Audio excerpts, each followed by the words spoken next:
Welcome back to Cryo Bay Logs. Tonight, we're venturing into the harsh, unforgiving deserts of Arrakis, where survival isn't just a skill, it's a religion. We're exploring the Fremen, one of the most fascinating cultures in all of science fiction. Their story is one of adaptation, discipline, and transformation. It's a story written in water preserved, in blood spilled, and in traditions that shaped the course of an entire universe.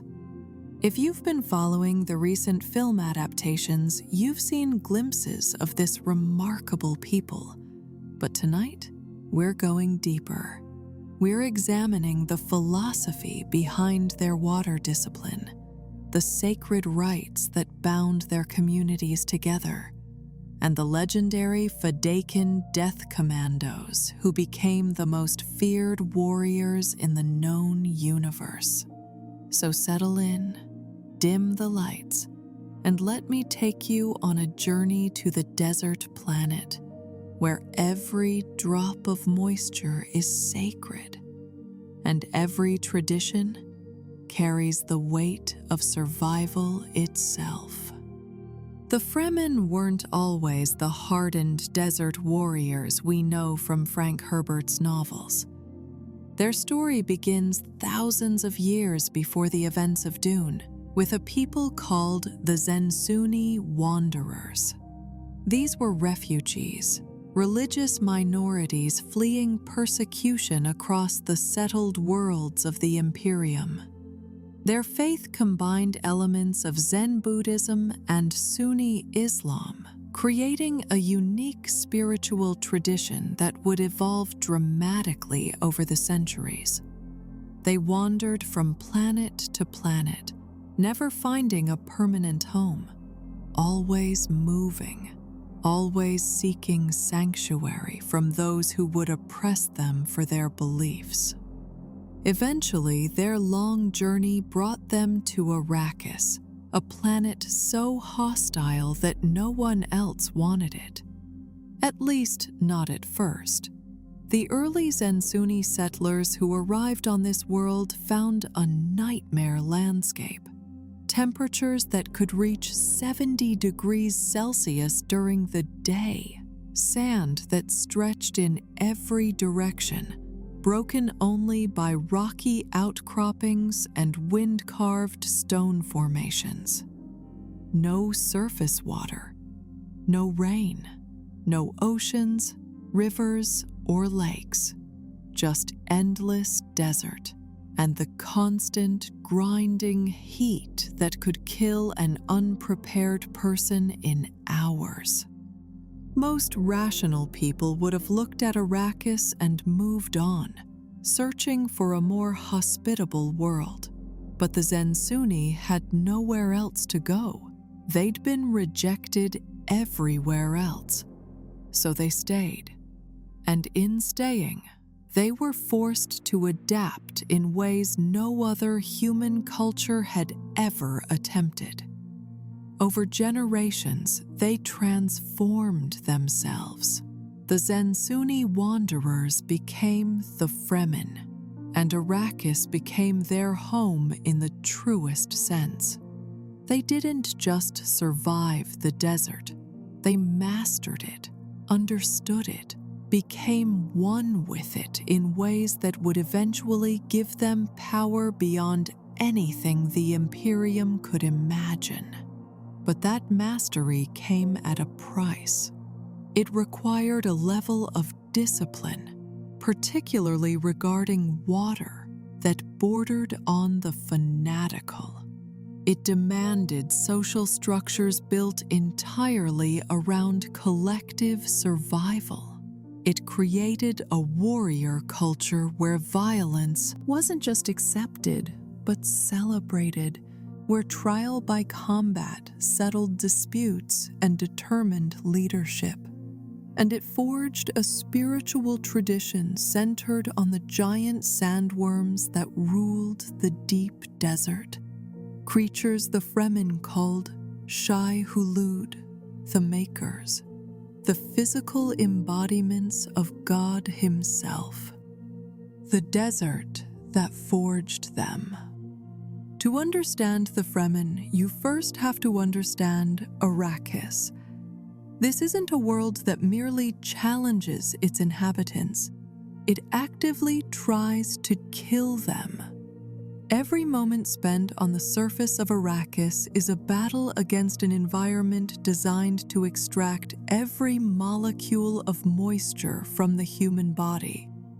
The atmosphere, while breathable, contains almost no humidity. The winds, constantly shifting and howling across the dunes, carry sand particles that can scour exposed skin raw.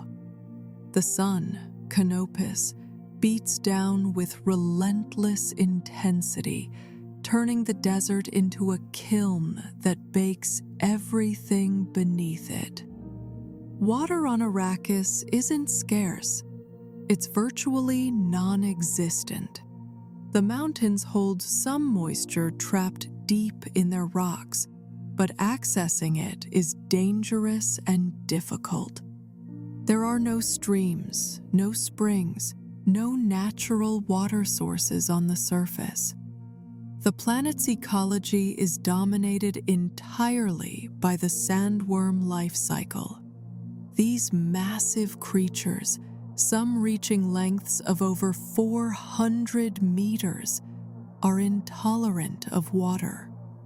Their larval stage, tiny organisms called sand trout, actively seek out and encapsulate any free water they encounter, binding it in their tissues and preventing it from reaching the surface.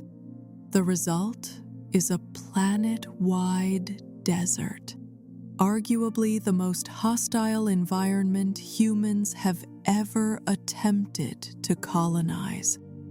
Early settlers died in droves, their bodies quickly desiccated by the merciless climate. Those who survived did so through a combination of luck, determination, and increasingly sophisticated water conservation techniques. But even survival wasn't enough. The Fremen didn't want to merely exist on Arrakis. They wanted to thrive, and eventually they succeeded. Their adaptation began with the physical. Over generations, Fremen bodies changed in subtle but significant ways. Their blood developed the ability to clot almost instantaneously, preventing water loss from even minor injuries. Their kidneys became incredibly efficient, extracting every possible drop of moisture from waste before expulsion. Their skin toughened, developing a leathery texture that helped retain moisture.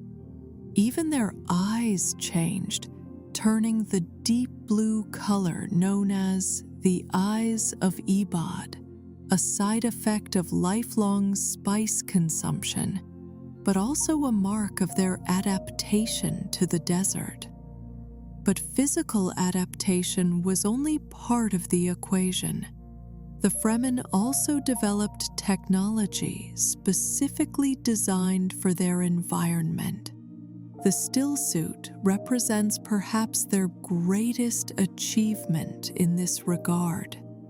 This full-body garment wasn't just clothing. It was a sophisticated life support system, a wearable ecology that recycled the wearer's own bodily fluids, perspiration, urine, feces, even the moisture in exhaled breath. All of it was captured, filtered, and reclaimed by the stillsuit's micro-sandwich layers of fabric and heat exchange systems.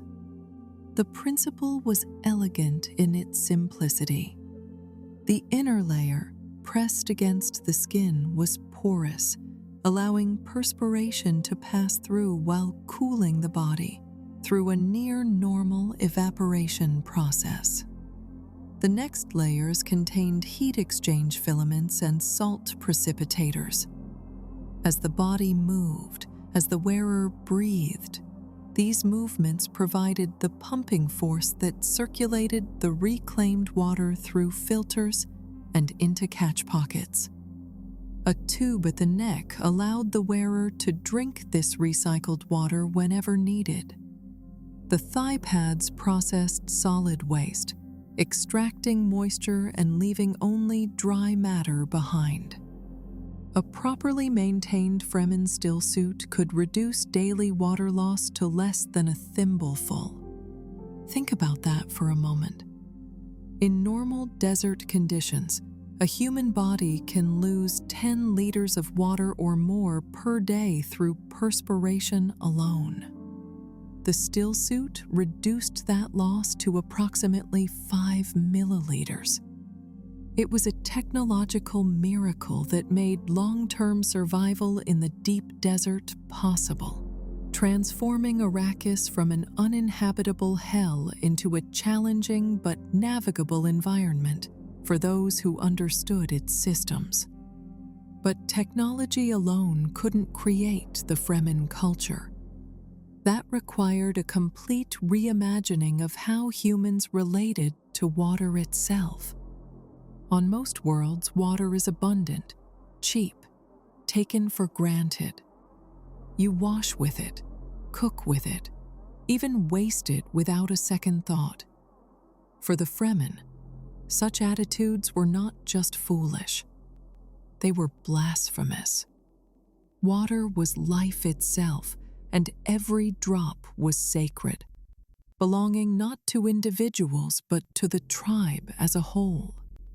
This philosophy permeated every aspect of Fremen society.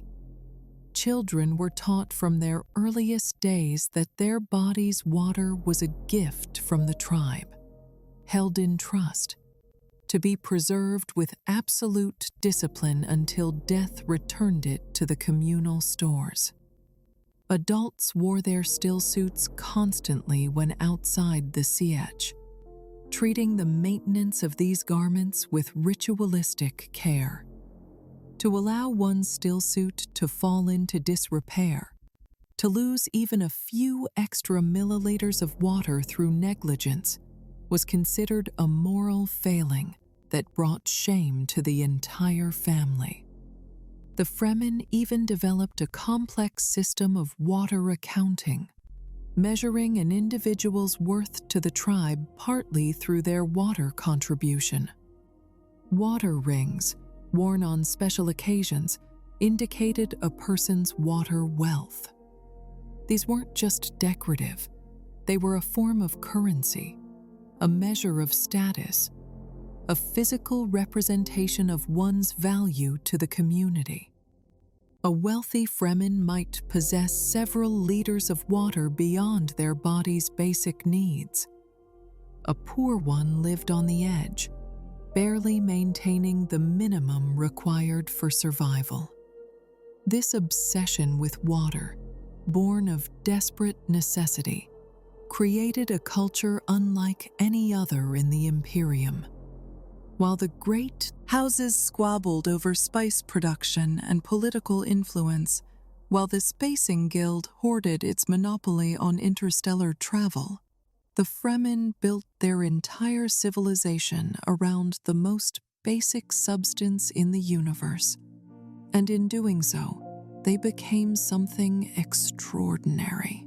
They became warriors who could cross the deep desert without fear. Mystics who communed with forces beyond normal human perception, and eventually, the shock troops of a jihad that would conquer the known universe. But before they could conquer anything, they first had to survive.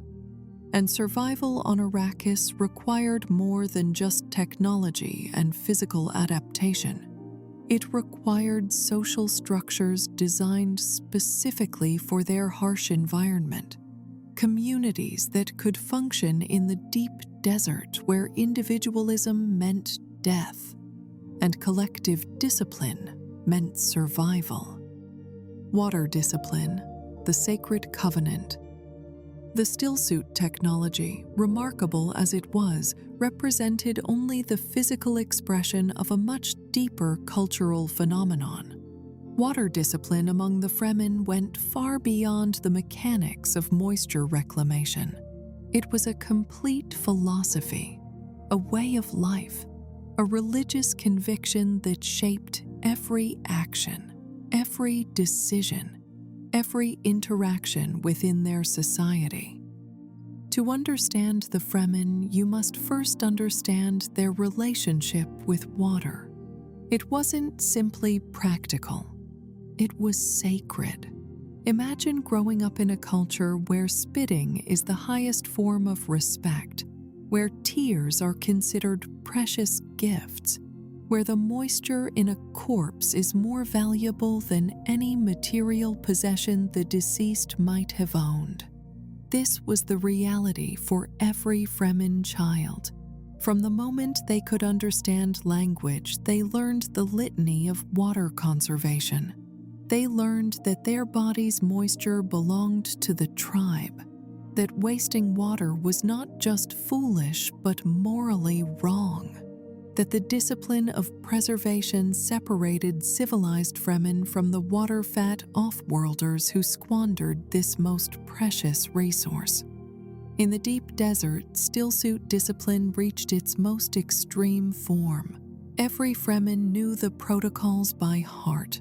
The face mask had to fit perfectly, with nose plugs ensuring an airtight seal. You breathed in through the mouth filter and out through the nose tube, a rhythm that became as automatic as heartbeat. The catch pockets had to be checked regularly, the water drunk before it could grow stale. The thigh pads required daily cleaning and maintenance. The outer layer needed inspection for tears or damage that might compromise the suit's efficiency. These weren't suggestions. They were absolute requirements for survival. A poorly maintained stillsuit could mean the difference between life and death in the deep desert. But more than that, it could endanger your entire tribe. If your suit failed and you died of dehydration before reaching shelter, that was water lost to the siege, moisture that could never be recovered. The Fremen viewed such failures as almost criminal negligence, a theft from future generations. Inside the Sieches, the underground settlements where Fremen communities lived, water discipline was somewhat more relaxed. The controlled environment, protected from the desert's harsh conditions, allowed for occasional luxury. Fremen might remove their stillsuits, feel the coolness of bare skin against filtered air. But even here, waste was unthinkable. Every drop of water used for washing, cooking, or any other purpose was carefully accounted for and recycled. The technology that made Sietch life possible was as impressive as the stillsuit itself. Wind traps positioned on the surface condensed moisture from the atmosphere.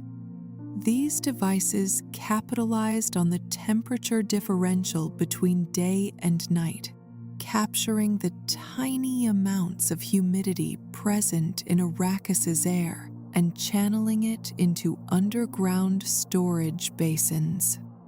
Dew collectors performed similar functions, though on a smaller scale. Moisture seals on doors and windows prevented water vapor from escaping the Sietch's controlled environment. But the most crucial element of water reclamation, the practice that truly defined Fremen culture, was the death still. When a Fremen died, whether from natural causes, in combat, or by ritual execution. Their body became one final contribution to the tribe's survival. The corpse was placed in the death still, a device that extracted every molecule of water from the deceased's tissues. The process was overseen by the Sayadina, the spiritual leader of the Sietch, ensuring it was conducted with appropriate reverence.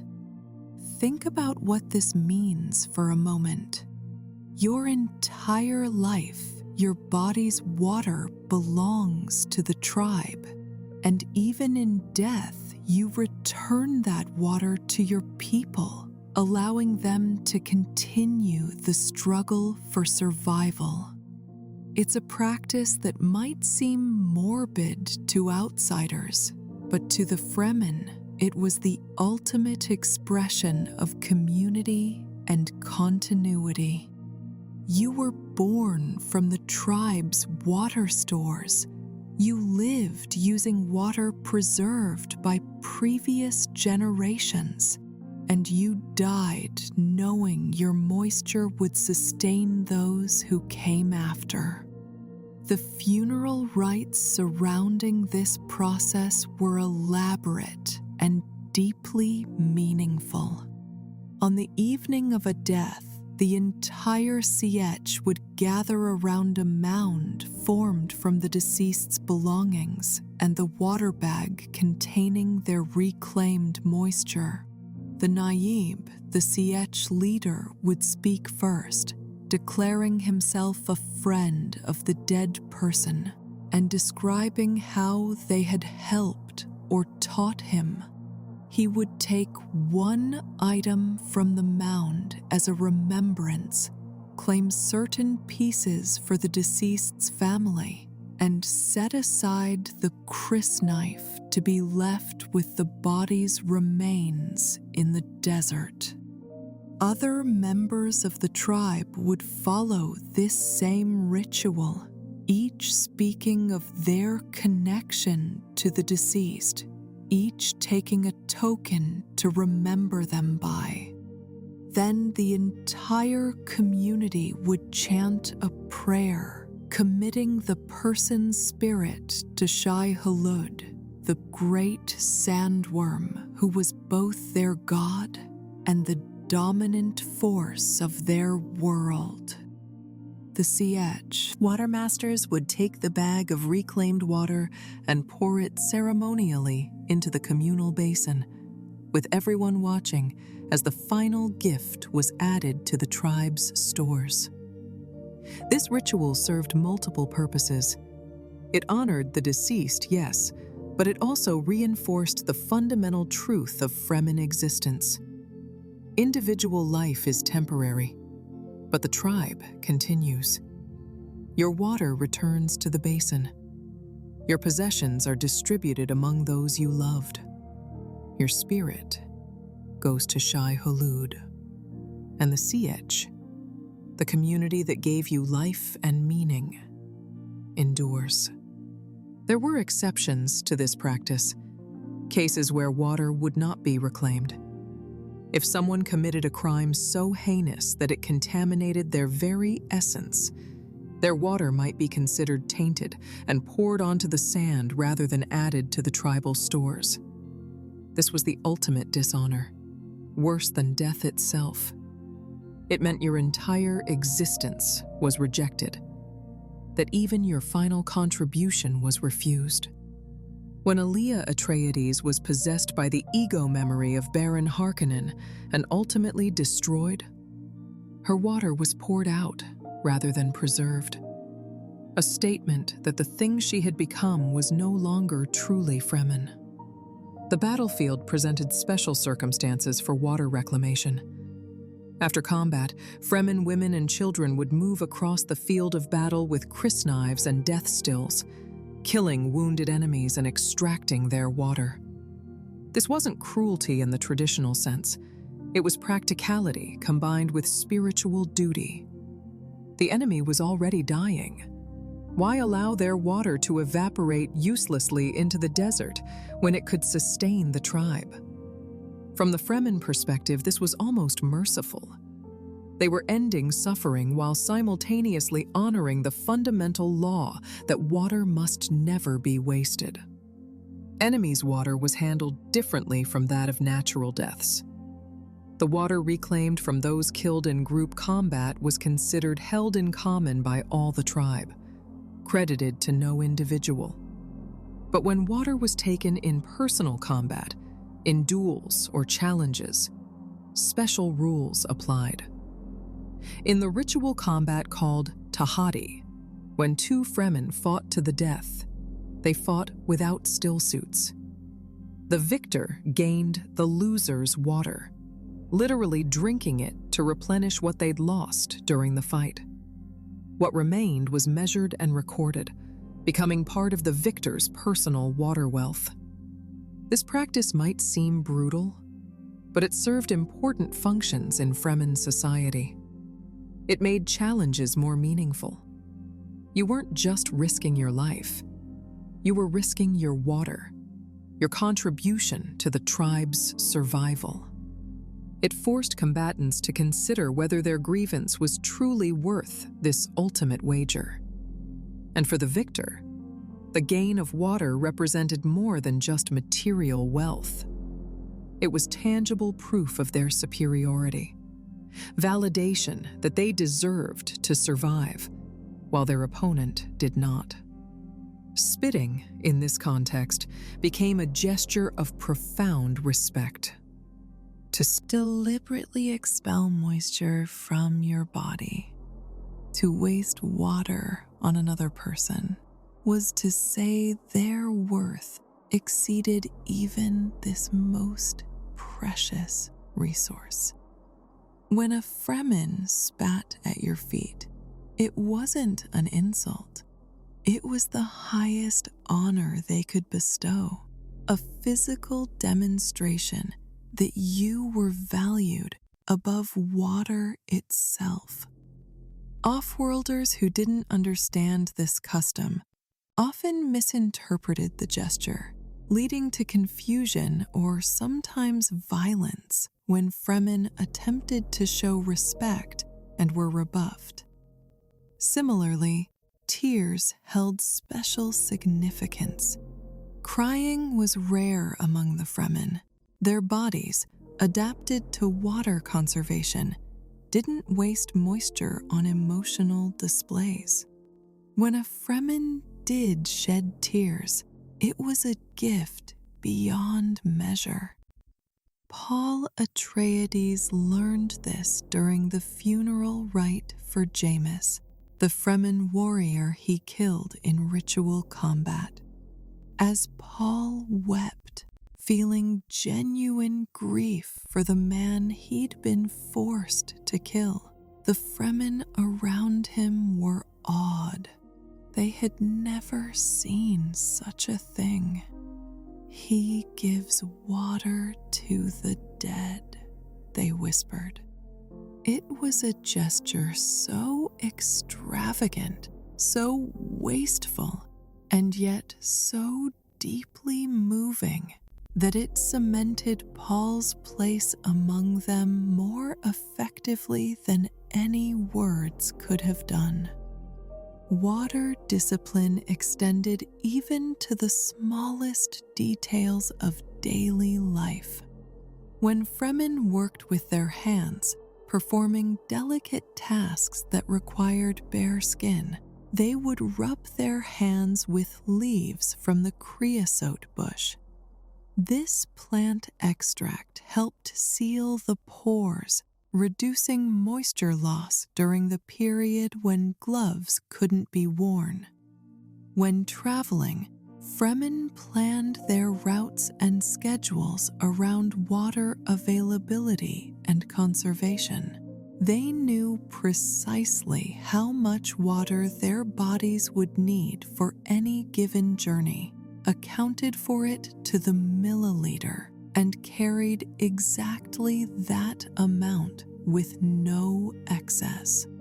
The Frem kit, a portable survival kit that every Fremen carried when traveling the deep desert contained all the essentials for desert travel. Maker hooks for worm riding, a thumper for summoning sandworms, spare nose plugs and face filters for the stillsuit, and most importantly, a still tent. This collapsible shelter used the same moisture reclamation principles as the stillsuit, but on a larger scale, creating a sealed environment where a Fremen could rest without losing water through evaporation. Young Fremen learned these principles through both instruction and harsh experience. Children in the Sietch practiced stillsuit discipline from an early age, learning to recognize the signs of suit malfunction, to maintain and repair their equipment, to move in the distinctive non-rhythmic patterns that avoided attracting sandworms. Those who were careless, who wasted water or damaged their suits through negligence, faced punishment that was often severe. The tribe couldn't afford to coddle children when adult discipline meant survival. This created a culture of extraordinary self-sufficiency and competence. By the time a Fremen reached adulthood, they possessed skills that would seem superhuman to off-worlders. They could cross the deep desert alone, survive on minimal water for weeks, navigate by stars and subtle landscape features, summon and ride sandworms, fight with deadly efficiency, and maintain the complex balance of discipline that kept them alive in an environment that killed the unprepared in hours. But water discipline was more than just survival technique. It was spiritual practice, a daily reminder of the Fremen relationship with their world and their god. Water, after all, was poison to Shai-Hulud, the great sandworm they worshipped. The very substance that gave humans life could kill the creature they revered as divine. This paradox lay at the heart of Fremen spirituality, a constant tension between human needs and divine nature that would eventually lead to tragedy when they attempted to terraform Arrakis and destroyed the desert that had forged them. Sietch life and social structure. The Sietch represented far more than shelter to the Fremen. It was womb, fortress, factory, temple, and nation, all compressed into networks of caverns carved into the rocky outcroppings that dotted Arrakis's surface. To understand how the Fremen functioned as a society, you must understand the Sietch, because everything about their social structure, their governance, their daily rhythms was shaped by these underground communities.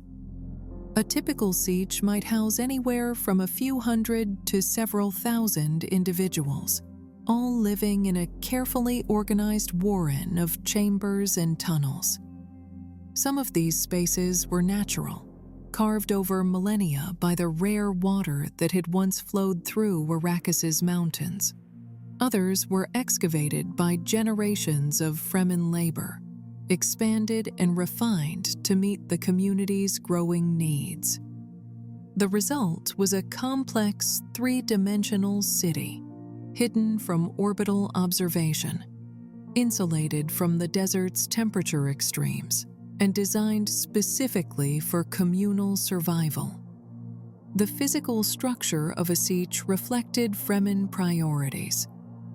The deepest, most protected chambers housed the water storage basins, the communal pools where the tribe's entire liquid wealth was kept. These basins were sacred spaces, guarded constantly, sealed with moisture traps that prevented even the smallest amount of evaporation. Only the water masters, specially consecrated Fremen charged with water management, had regular access to these chambers. Everyone else visited only during specific rituals or emergencies. Above the water storage, the siege spread out in concentric layers of functionality. There were manufacturing areas where Fremen crafted stillsuits, processed spice, created weapons and tools. There were common areas for gatherings and ceremonies. There were private living spaces called yalis, small chambers assigned to families. There were schools where children learned the skills they would need to survive. There were workshops where master craftsmen taught their trades. And there were spiritual spaces, chambers dedicated to religious observance and the guidance of the Reverend Mother. Leadership in a siege centered on the Naib, a position that combined military command, judicial authority, and symbolic representation of the tribe's virtues. The Naib wasn't a dictator, despite having absolute authority over life and death when necessary to protect the siege. Instead, he was more like a first among equals, respected for his strength and wisdom, but bound by the communal conscience of the tribe.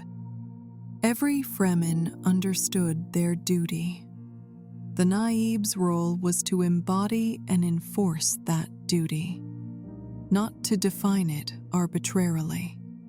Becoming Naib required more than just ambition. A candidate had to prove themselves through years of service, demonstrating leadership in battle, wisdom in council, and commitment to the tribe's welfare.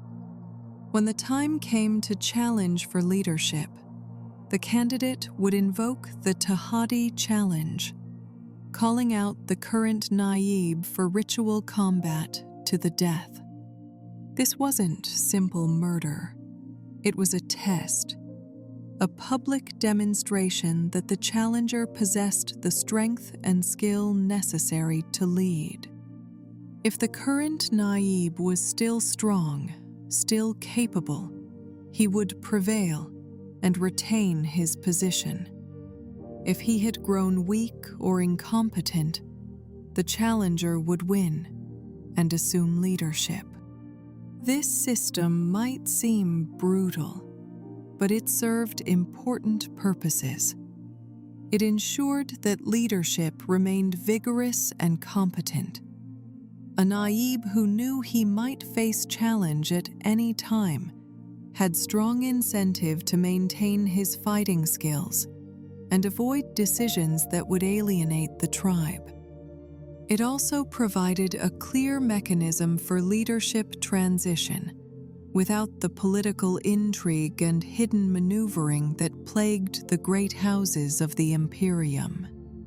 The Naib's primary responsibilities were twofold: provide water security and ensure the Siege's physical safety. Everything else was subordinate to these fundamental duties. Water security meant maintaining the tribal stores, managing conservation efforts, overseeing the death still operations, and ensuring that trade or raids brought in additional moisture when possible. Physical safety meant organizing defenses against Harkonnen attacks, maintaining relationships with other Sieges, leading hunts and raids, and training warriors. To help with these responsibilities, the Naib worked with a council of elders. These weren't just old people. They were wise ones, individuals who had proven their judgment over decades of service. The council had significant influence because they embodied the collective memory and traditions of the Fremen people. When the Naib faced a difficult decision, he would consult the council, listening to their advice before acting. A wise Naib rarely ignored this counsel, because the elders spoke with the weight of tradition and the shared yearnings of the entire tribe. Any Fremen could address the council, could present their concerns or proposals, but success required more than just having something to say. It required the ability to frame your argument in terms of Fremen traditions and values, to link your position with the meaningful imagery of their history. A speaker who could invoke the proper precedents, who could demonstrate how their proposal aligned with the Fremen way, might sway the council and through them the Naib. One who couldn't articulate their case in these terms would be ignored, regardless of the merit of their ideas. The Reverend Mother represented another pillar of Sietch leadership, though her authority operated in a different sphere than the Naibs. She was the spiritual guide, the keeper of genetic memory, the link to both ancestors and the divine. A woman became Reverend Mother through a terrifying ritual that involved drinking the water of life, a poisonous substance produced by drowning a young sandworm. Only women had ever survived this ordeal, their bodies somehow able to transform the poison into a harmless, even beneficial substance that granted them access to other memory, the combined consciousness and experiences of all their female ancestors. This genetic memory made the Reverend Mother invaluable to the Sietch. She could draw on centuries of accumulated wisdom, recall solutions to problems that had faced previous generations, and provide guidance that transcended individual perspective. She presided over important rituals, blessed the watermen who handled sacred duties, and offered counsel to the Naib when decisions required more than practical wisdom. In many ways, she was the spiritual heart of the community, while the Naib was its executive will. Before a woman could attempt to become Reverend Mother, she typically served as a Sayadina, an acolyte who assisted the current Reverend Mother and prepared for the possibility of taking on that role herself. Not every Sayadina would make the attempt. The water of life killed those who weren't ready, and even readiness didn't guarantee survival. When a Sayadina failed, when her body couldn't transform the poison quickly enough, the corpse couldn't be put through the death still. The unchanged water of life in her tissues was too dangerous. Instead, the body was cremated, the only circumstance under which Fremen used fire for the dead, and the toxic water of life was carefully stored until another candidate could be found to attempt the transformation. Daily life in the Sietch followed patterns shaped by both necessity and tradition.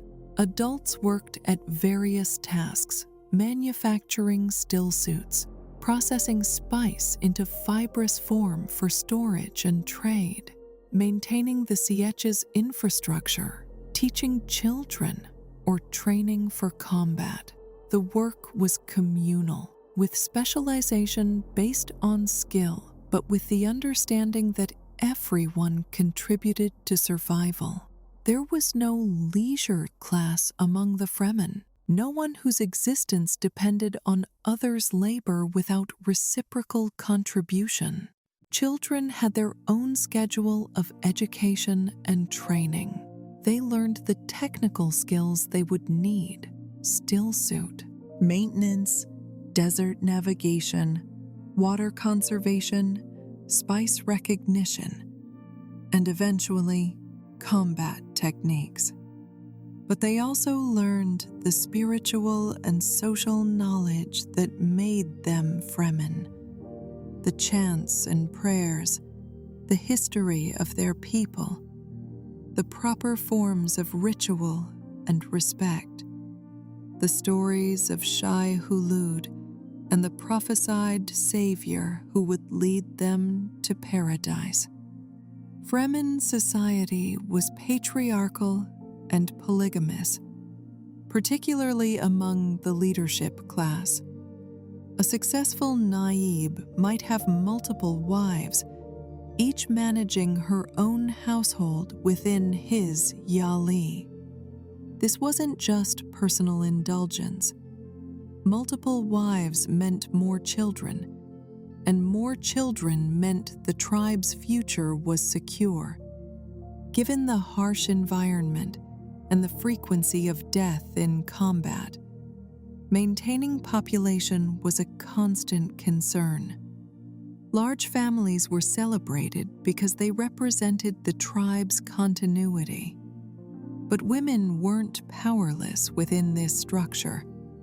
Beyond the authority of the Reverend Mother, women held significant influence in family decisions, in the raising and education of children, and in many of the practical matters that kept the Sietch functioning. The division of roles was pragmatic rather than rigidly ideological. Men tended to dominate in areas requiring physical strength or direct combat. Women tended to dominate in areas requiring sustained attention, detailed work, or spiritual insight. But these were tendencies, not absolute rules, and capable individuals could excel in any field. The Sietch also served as the center of Fremen religious life. While the entire desert was sacred in some sense, specific chambers within the Sietch were set aside for worship and ritual. Here the Reverend Mother would lead ceremonies. Here the tribe would gather for the spice orgy when she had transformed water of life for communal consumption. And here, important decisions would be announced and consecrated. One of the most sacred areas in any Sietch was the chamber where a stunted sandworm was kept. This small worm, captured from the desert and maintained in captivity, served crucial ritual purposes. It would be drowned to produce water of life when needed, its sacrifice enabling the creation of a new Reverend Mother, or the spiritual ceremonies that bound the community together. The existence of this chamber, its location and security, was one of the Sietch's most closely guarded secrets. Trade between Sietches was limited but important.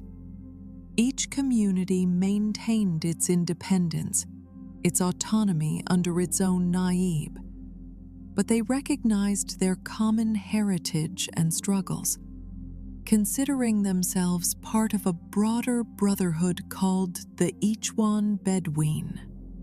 When necessary, Naibs would meet in council to coordinate responses to threats, to arrange marriages between Sietches to strengthen genetic diversity, or to share resources during times of particular hardship.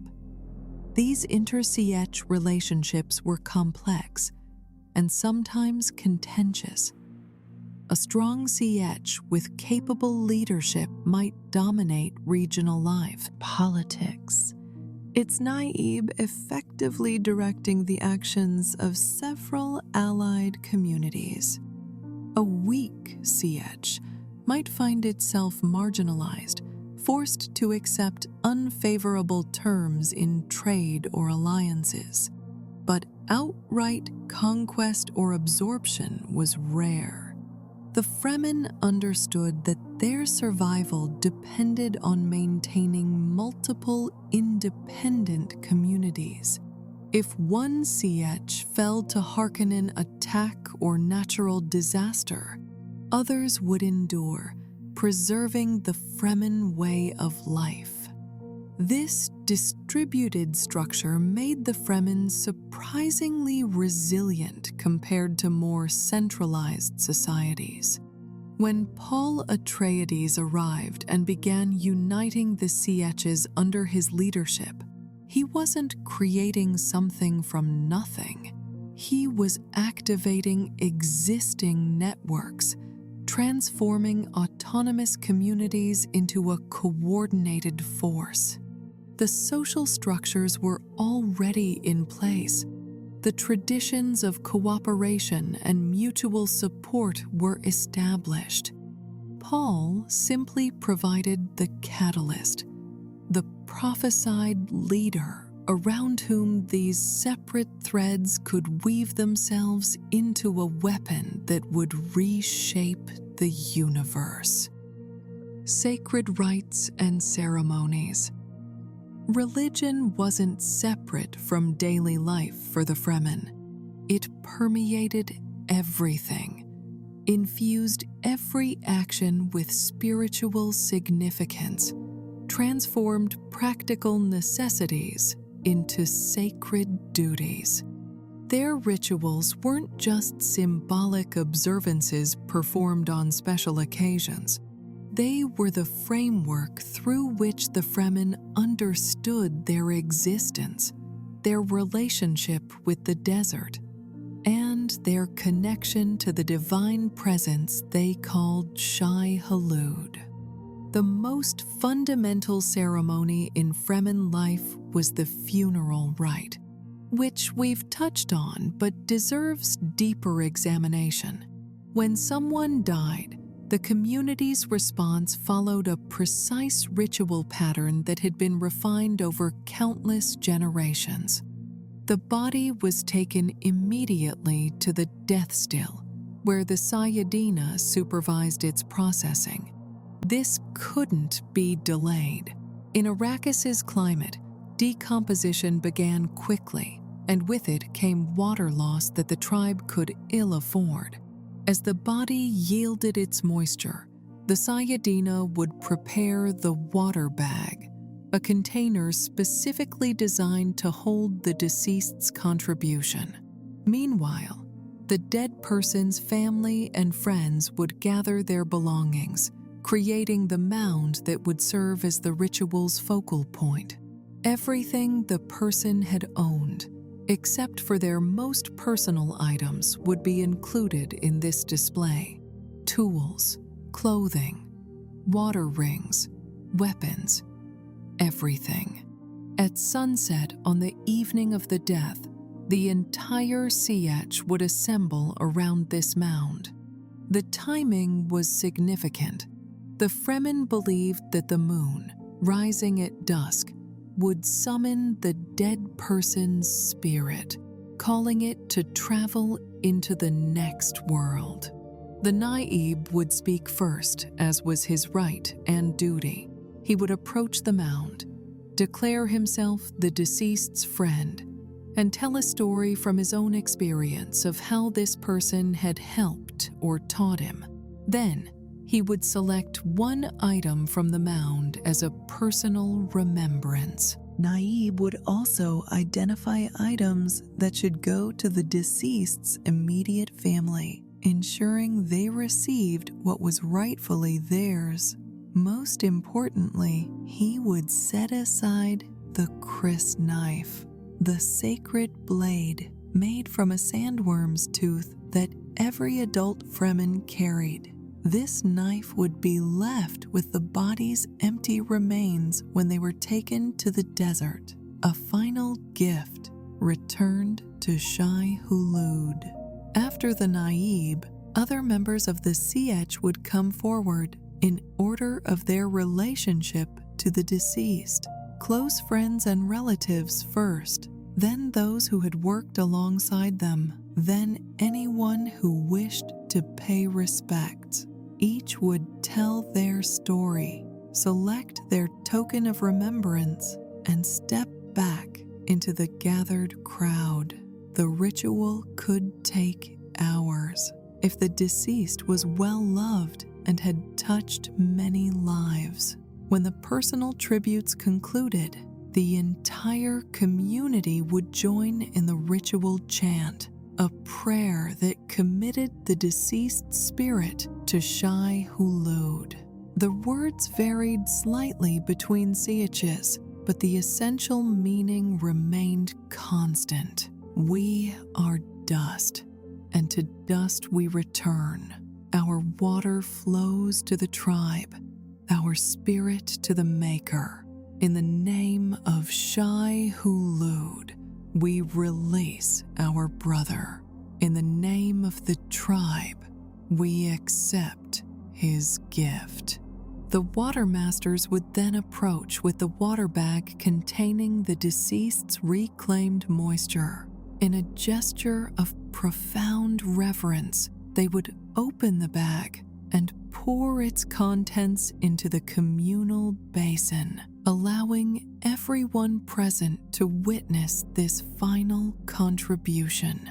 The sound of water flowing into the basin, the visual confirmation that the dead had fulfilled their ultimate duty to the living, created a moment of shared grief and gratitude that bound the community together. After the ceremony, the deceased's desiccated remains would be taken to a specific location in the desert, known only to the tribe's leaders. There, far from the siege, the body would be left on the sand with its crysknife. The desert would claim what little remained, returning even these final molecules to the eternal cycle of Arrakis. It was a death without graves, without monuments, without any physical marker. The only memorial was the water added to the tribal stores and the memories carried by those who had known the deceased. But not all ritual deaths were natural. The Tahadi challenge, trial by combat for leadership or honor, was equally ritualized and equally significant to Fremen culture. When one Fremen challenged another, specific protocols had to be followed. The challenge had to be issued publicly, with witnesses present.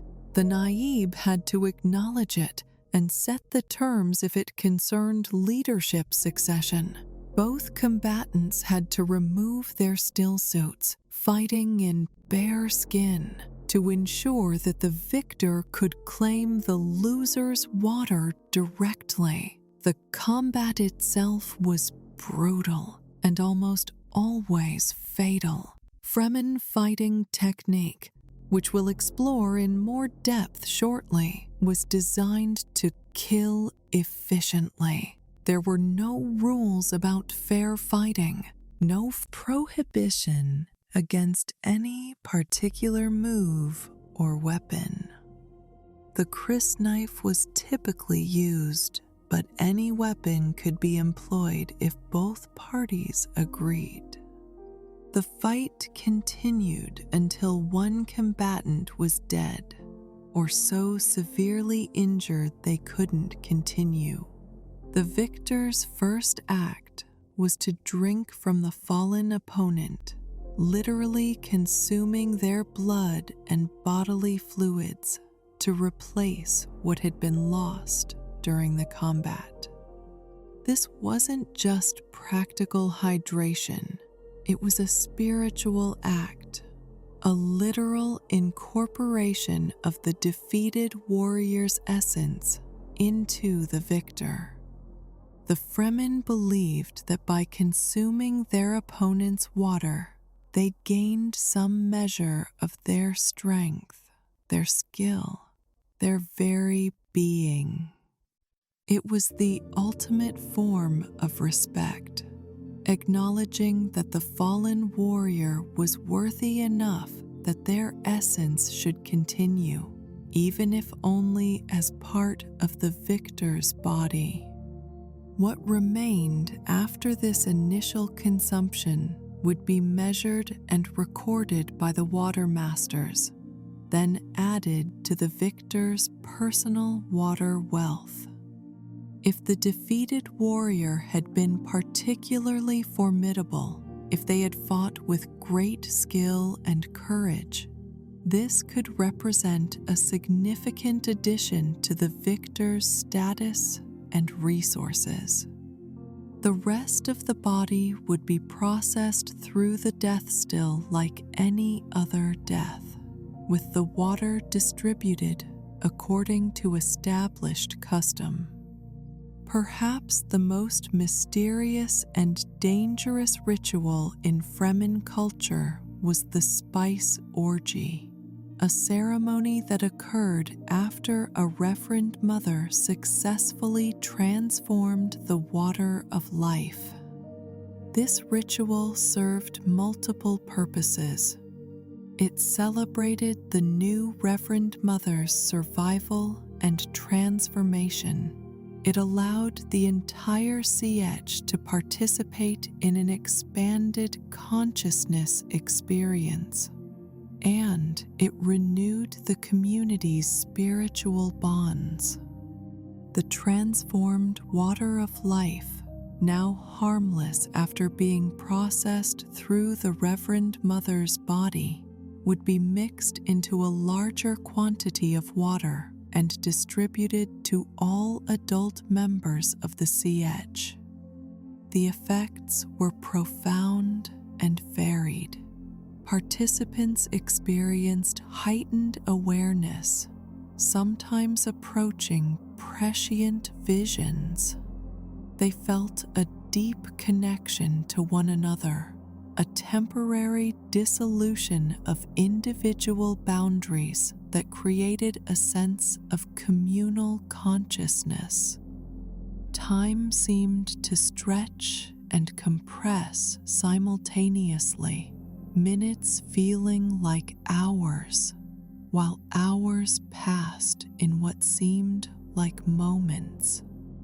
During this altered state, inhibitions fell away.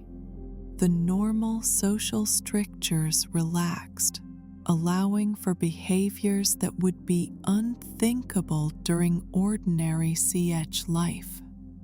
Sexual activity was common during spice orgies, and children conceived during these ceremonies were considered particularly blessed, marked by the communal consciousness that had prevailed during their conception.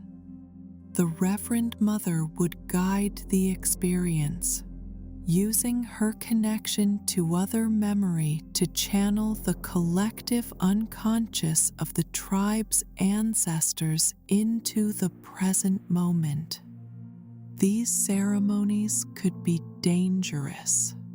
The water of life, even transformed, was a powerful psychoactive substance.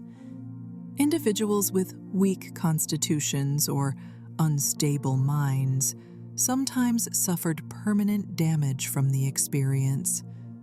There were stories of Fremen who lost themselves entirely during spice orgies, their consciousness fragmenting so completely that they could never fully return to normal awareness.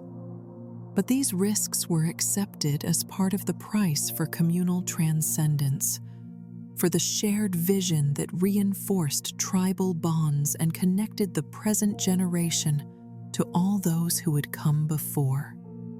The coming-of-age rituals for young Fremen varied between genders, but shared common themes of testing, transformation, and acceptance into adult responsibilities. For boys, the ultimate rite of passage was their first worm ride. This terrifying test required the young man to summon a sandworm, approach it as it surfaced, plant maker hooks into its segments to force it to remain on the surface, and then ride the creature across the desert. Worm riding was both a practical skill and a spiritual experience. Practically, it allowed Fremen to travel vast distances across the desert at speeds no other form of transportation could match. A large worm could maintain speeds of 70 kilometers per hour or more for extended periods, carrying riders who knew how to guide it through subtle manipulations of the maker hooks. This made the deep desert accessible in ways that would otherwise be impossible. Spiritually, worm riding represented the ultimate communion with Shai-Hulud.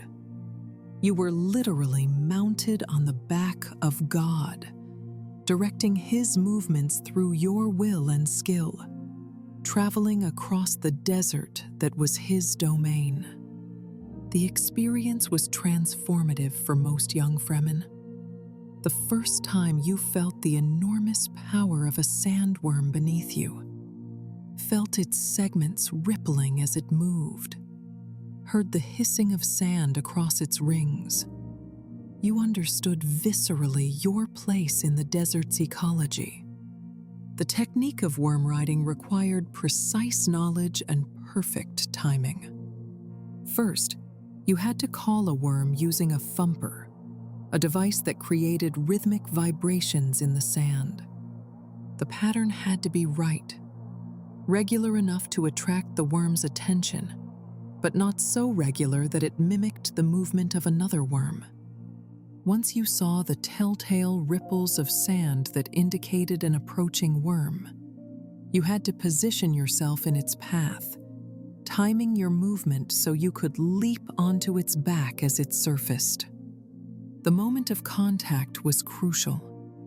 You had to plant your maker hooks into the forward edge of one of the worm's ring segments, then use them to pull that segment open, exposing the sensitive inner tissue to sand and air. This pain forced the worm to roll the exposed segment away from the sand, keeping it on the surface rather than diving deep as was its instinct. With the hooks properly placed, you could ride for hours, guiding the worm by shifting which segments you kept open. A young man's first successful worm ride was celebrated throughout the Sietch. He returned, not as a boy, but as a man, someone who had proven his courage and skill, someone who could now participate fully in raids and long-distance travel. His family would host a feast, using precious water for cooking and celebration, honoring the transformation their son had undergone. And the young man himself, having felt the power of Shai-Hulud directly, would carry that experience for the rest of his life as a touchstone of his identity as a Fremen. For young women, the coming-of-age ritual was different but equally significant. While they too learned worm riding, their primary initiation involved demonstrating mastery of water discipline and Sietch management skills. A young woman approaching adulthood would be tested on her ability to maintain still suits, to process spice, to manage complex water accounting, and to perform the various domestic and technical tasks that kept the Sietch functioning. But there was also a spiritual dimension to female initiation. Young women with potential were identified early and began training as Sayadinas, learning the prayers and rituals that connected the Sietch to its spiritual traditions. Not every young woman would pursue this path, but those who did gained status and authority that could eventually rival even the Naib's power if they successfully became Reverend Mothers. The crysknife ceremony represented another crucial ritual in Fremen culture. one that transcended gender and marked full acceptance into adult warrior status. The crysknife was no ordinary weapon. It was created from the tooth of a sandworm, a substance that was incredibly hard and could hold an edge sharper than any metal blade. But the material had one critical weakness. When removed from the environment of Arrakis, when exposed to moisture, it would disintegrate unless treated with a specific substance drawn from the human body. Each crysknife was therefore bonded to a specific individual. The blade would be treated with that person's bodily fluids, creating a biochemical connection that stabilized the tooth material and made it permanent. This bonding process was overseen by the Sietch's master craftsman and blessed by the Reverend Mother. The resulting weapon was considered an extension of the warrior's body, imbued with their essence in a literal chemical sense. The rules surrounding crysknives were absolute. A bonded crysknife could not be drawn unless it would taste blood before being sheathed again. To draw your blade without using it was considered the gravest dishonor, a violation of the weapon's sacred nature. Similarly, to allow your crysknife to be captured by an enemy was unthinkable. If you were defeated in combat, if death was certain, your final act should be to destroy your blade rather than let it fall into unworthy hands. There were two types of crysknives: bonded blades created for specific individuals, and unbonded, ritual blades that could be handled by anyone. The unbonded knives were less stable and had to be stored carefully, but they could be used in ceremonies where multiple participants needed blades or where the specific identity of the wielder wasn't significant. When a Fremen died, their bonded crysknife was left with their body in the desert, returned to Shai-Hulud along with their empty flesh. The giving of a crysknife represented one of the most significant gestures in Fremen culture. When Paul Atreides received Jameis's crysknife after killing him in combat, he didn't fully understand the honor being bestowed. The blade wasn't just a weapon. It was a symbol of acceptance, a physical manifestation of his right to be considered Fremen, despite his off-world origins. Later, when Paul gave Jessica her own crysknife, he was acknowledging her status and extending to her the protection and privileges that came with being armed as a Fremen warrior. Water-sharing rituals represented another category of sacred observance. When Fremen shared water, whether in greeting, in celebration, or in treaty-making, it was never a casual act. Water was too precious, too fundamental to their survival to be treated lightly. When a host offered water to a guest, they were demonstrating trust and welcome. When a guest accepted, they were acknowledging a bond of mutual obligation. The most intimate form of water sharing was the exchange of moisture through kissing. This practice, which off-worlders might mistake for simple romance or affection, carried profound meaning for the Fremen.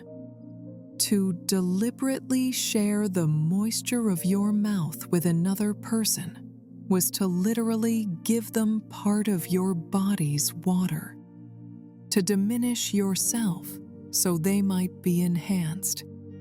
It was typically reserved for the deepest romantic relationships, or for ceremonial bonds of particular significance. Treaty-making between Sieches or between Fremen and Offworlders involved elaborate water rituals.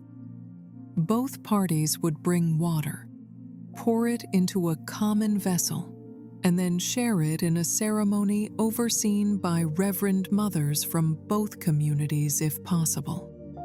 The mixed water represented the mixing of interests and fates.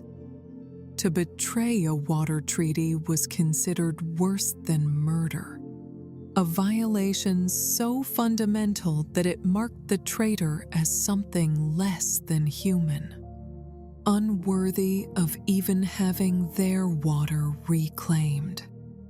These rituals, from the simplest greeting to the most elaborate ceremony, formed the connective tissue of Fremen society.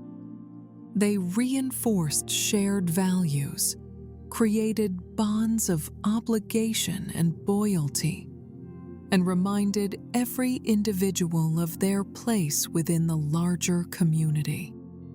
You weren't just a person. You were a Fremen, defined by your participation in these ancient traditions, shaped by the accumulated wisdom of generations who had survived against impossible odds. Shai-Hulud, the Maker. At the center of Fremen spirituality stood Shai-Hulud, the old man of the desert, the Maker, God's physical presence in the universe. To understand the Fremen, you must understand their relationship with the sandworms, because this relationship shaped everything from their religion to their ecology to their ultimate fate as a people. The sandworms of Arrakis were among the most remarkable life forms in the known universe. The largest specimens reached lengths of over 400 meters, with ring segments that could be 20 meters in diameter. They moved through the sand as easily as fish through water, their bodies perfectly adapted for life in this hostile environment. They possessed no eyes, but could sense vibrations from kilometers away, detecting the movement of prey or the rhythmic thumping that Fremen used to summon them. But size alone didn't make the sandworms significant. Their unique biology made them essential to spice production, and therefore to the economic structure of the entire Imperium. Sandworms were the adult stage of a life sequence that began with tiny organisms called sand trout. These small, flat creatures sought out water compulsively, surrounding it with their bodies and creating pre-spice masses deep beneath the sand. Over time, pressure and heat transformed these masses into melange, the spice that extended life, enhanced mental abilities, and enabled interstellar navigation. When enough pressure built up, the pre-spice mass would explode to the surface in a violent eruption called a spice blow. The material scattered across the desert would be rich in melange, creating the spice fields that chome harvesters risked their lives to collect. But these eruptions also released sand trout into the environment, continuing the cycle. The sand trout would eventually reach a size where they could aggregate together, their bodies fusing into larger and larger forms until they underwent metamorphosis into sandworms. The adult sandworms served crucial ecological functions. They processed the spice, concentrating it in their tissues. They kept the surface of Arrakis free of water because their presence and the presence of sand trout made any significant accumulation of moisture impossible. And they dominated the desert absolutely, killing anything that moved on the surface with the wrong rhythm or vibration. They were Arrakis in physical form, the desert made flesh. The Fremen had recognized this long before imperial ecologists mapped the sandworm life cycle. They understood instinctively that Shai-Hulud was not just in the desert, but was the desert, that the worms and the dunes and the spice were all aspects of a single living system. This understanding elevated their perception of sandworms from mere predators to divine beings, physical manifestations of God's presence. Fremen religious belief, heavily influenced by their Zen-Sunni origins, held that God was omnipresent but could take physical form when necessary to interact with material creation. Shai-Hulud was that form. When you saw a sandworm, you were looking at God. When you rode a sandworm, you were in direct communion with the divine. This wasn't metaphor or allegory. It was literal truth as the Fremen understood it. This belief had profound implications for how Fremen conducted themselves in the desert. Every encounter with a sandworm was a religious experience. Every worm ride was prayer made manifest. The techniques they developed for summoning and riding worms weren't just practical skills, but spiritual practices, requiring mental and emotional discipline as much as physical prowess. The Fremen had an extensive vocabulary for describing different aspects of sandworm behavior and appearance. A worm traveling near the surface, creating visible ripples in the sand, was called Old Man of the Desert. A worm moving deep beneath the surface, detectable only by subtle vibrations, was simply Shai-Hulud. A worm in its death throes, mortally wounded or dying of old age, was called Old Father Eternity. Each name reflected a different aspect of the worm's sacred nature. Young worms, those under about 200 meters in length, were considered less dangerous, but also less worthy of respect. They were sometimes captured for the drowning ritual that produced water of life, though this practice was controversial even among the Fremen. Taking a young worm from the desert, killing it deliberately, was a serious matter that required spiritual justification and ritual preparation. It was done only when necessary, when a new Reverend Mother needed to be created, or when the community required the consciousness-altering properties of transformed water of life. The drowning itself was a complex ritual. The captured worm would be brought to a sealed chamber in the sietch and immersed in water, the one substance it could not tolerate. As it drowned, its body would undergo biochemical changes, producing a concentrated poison that the Fremen carefully collected. This raw water of life was lethal to anyone who consumed it, but a properly trained woman could transform it within her body, changing its molecular structure into a substance that produced visions and expanded consciousness. The Fremen viewed this practice with ambivalence. On one hand, it was necessary for their spiritual traditions, providing access to genetic memory and communal transcendence. On the other hand, it required them to kill Shai-Hulud, to destroy a physical manifestation of God. This paradox lay at the heart of their relationship with the desert. They revered the worms, but also exploited them, worshipped them, but also killed them when necessary.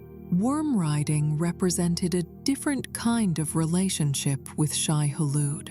Rather than killing, it was about partnership, about convincing the worm through skillful manipulation to carry you across the desert. The Fremen believed that Shai-Hulud allowed this, that the worms tolerated riders because the relationship served some divine purpose.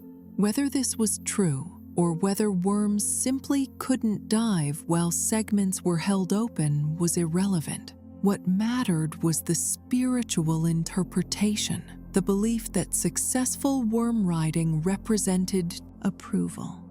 The making and use of maker hooks reflected this spiritual dimension. These specialized tools designed to plant into worm segments and hold them open were crafted with ritualistic care.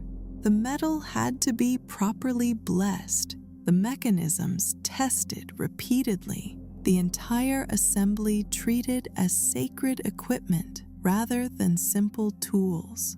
When a Fremen planted their hooks into Shai-Hulud's flesh, they were establishing a connection with God, and the tools that enabled this connection deserved appropriate reverence. Long-distance travel by wormback could take on qualities of pilgrimage. Groups of Fremen riding across the deep desert would chant prayers as they traveled, thanking Shai-Hulud for carrying them, asking for safe passage, acknowledging the privilege of this intimate contact with divine presence. The lead rider would guide the worm, but others in the party might take turns, each experiencing the direct connection that came from controlling even a small aspect of the great creature's movement. There were stories repeated in hushed tones around siege campfires of ancient riders who had achieved such perfect communion with Shai-Hulud that they could predict where worms would surface, could call specific individuals to them, could even survive without maker hooks by establishing purely mental connection with the worms. Whether these stories were true or legendary didn't matter. They represented the ideal, the ultimate goal of the spiritual practice that worm riding embodied. The Fremen also recognized that different sandworms had different temperaments. Some were more aggressive, more prone to attacking anything that moved on the surface. Others were calmer, more tolerant of riders. The most experienced Fremen could identify individual worms by their behavior patterns, naming particularly notable specimens and tracking their movements across the desert. These named worms were considered especially blessed, chosen by God for particular significance. One such legendary worm was called Old Duke, a massive specimen that had supposedly lived for centuries and had been ridden by hundreds of Fremen across generations. Whether this was truly a single worm or a succession of individuals that had been given the same name was unclear, but the legend persisted. To ride Old Duke was considered a special honor, a sign of divine favor that could mark a warrior for greatness. The prophecy of the Lisan al-Gaib, the voice from the outer world who would lead the Fremen to paradise, included specific references to Shai-Hulud. The promised one would ride the largest worm ever seen, would transform the desert, would bring water to Arrakis. This prophecy contained within it a terrible irony that the Fremen didn't initially recognize. Transforming the desert, bringing water to Arrakis, would destroy Shai-Hulud. Water was poison to sandworms and to the sand trout that were their larval stage. When Paul Atreides began fulfilling the prophecy, when he started the ecological transformation that would eventually turn Arrakis green, he was setting in motion the destruction of the god his followers worshipped. The Fremen didn't understand this at first. They celebrated the coming changes, dreamed of a paradise with running water and growing things. Only later, only after the transformation was well underway and sandworms were becoming scarce, did they realize what they had lost. By then, it was too late. The desert was shrinking, replaced by planted areas and retained water. The sand trout were dying, unable to fulfill their role in the spice cycle. The sandworms, deprived of their ecological foundation, were disappearing. Shai-Hulud was dying, killed not by enemies, but by worshippers who had gotten exactly what they'd asked for. This tragedy revealed the central paradox of Fremen spirituality. They worshipped the desert that was killing them, revered the force that made water so precious it dominated their entire culture. When they finally achieved the power to change Arrakis, to make it a more hospitable world, they discovered that what they thought they wanted would destroy what they actually valued most. The god that had forged them as a people couldn't survive their success. In the end, the relationship between Fremen and Shai-Hulud was the relationship between humanity and nature itself, played out on the most extreme possible stage. They tried to live in balance with their environment, to take what they needed while respecting the larger system. But balance is difficult to maintain, and the temptation to reshape the world to suit human needs is powerful. When the Fremen finally gained the power to transform Arrakis, they did so, and in doing so, they lost the very thing that had made them special, that had given their lives meaning and purpose. The way of the warrior. Violence was not just accepted in Fremen culture, it was celebrated, ritualized, elevated to an art form. This wasn't cruelty or barbarism. It was pragmatic adaptation to a universe that was fundamentally hostile. The Fremen understood that survival on Arrakis and eventual freedom from Harkonnen oppression would require military power. So they built their entire society around the cultivation of that power, creating what was arguably the most effective warrior culture in the known universe. Fremen combat training began in childhood. As soon as children could walk and talk, they started learning the basics: how to move silently, how to recognize threats, how to react instantly to danger. Young children practiced with wooden knives, learning the basic cuts and blocks that would eventually become second nature. They wrestled with each other under the supervision of older warriors, developing strength, flexibility, and the competitive spirit necessary for combat. As children grew, the training intensified. Adolescents learned advanced knife techniques, studying the vulnerable points of human anatomy where a blade could kill most efficiently. They learned to fight in the dark, to engage multiple opponents simultaneously, to recognize and exploit any advantage in terrain or circumstance. They trained in the heat of the desert day and the cold of desert night, learning to function regardless of conditions. But Fremen combat philosophy went deeper than just physical technique. It was grounded in a fundamental understanding of violence as a tool, something to be used efficiently and without hesitation when necessary, but never carelessly or cruelly.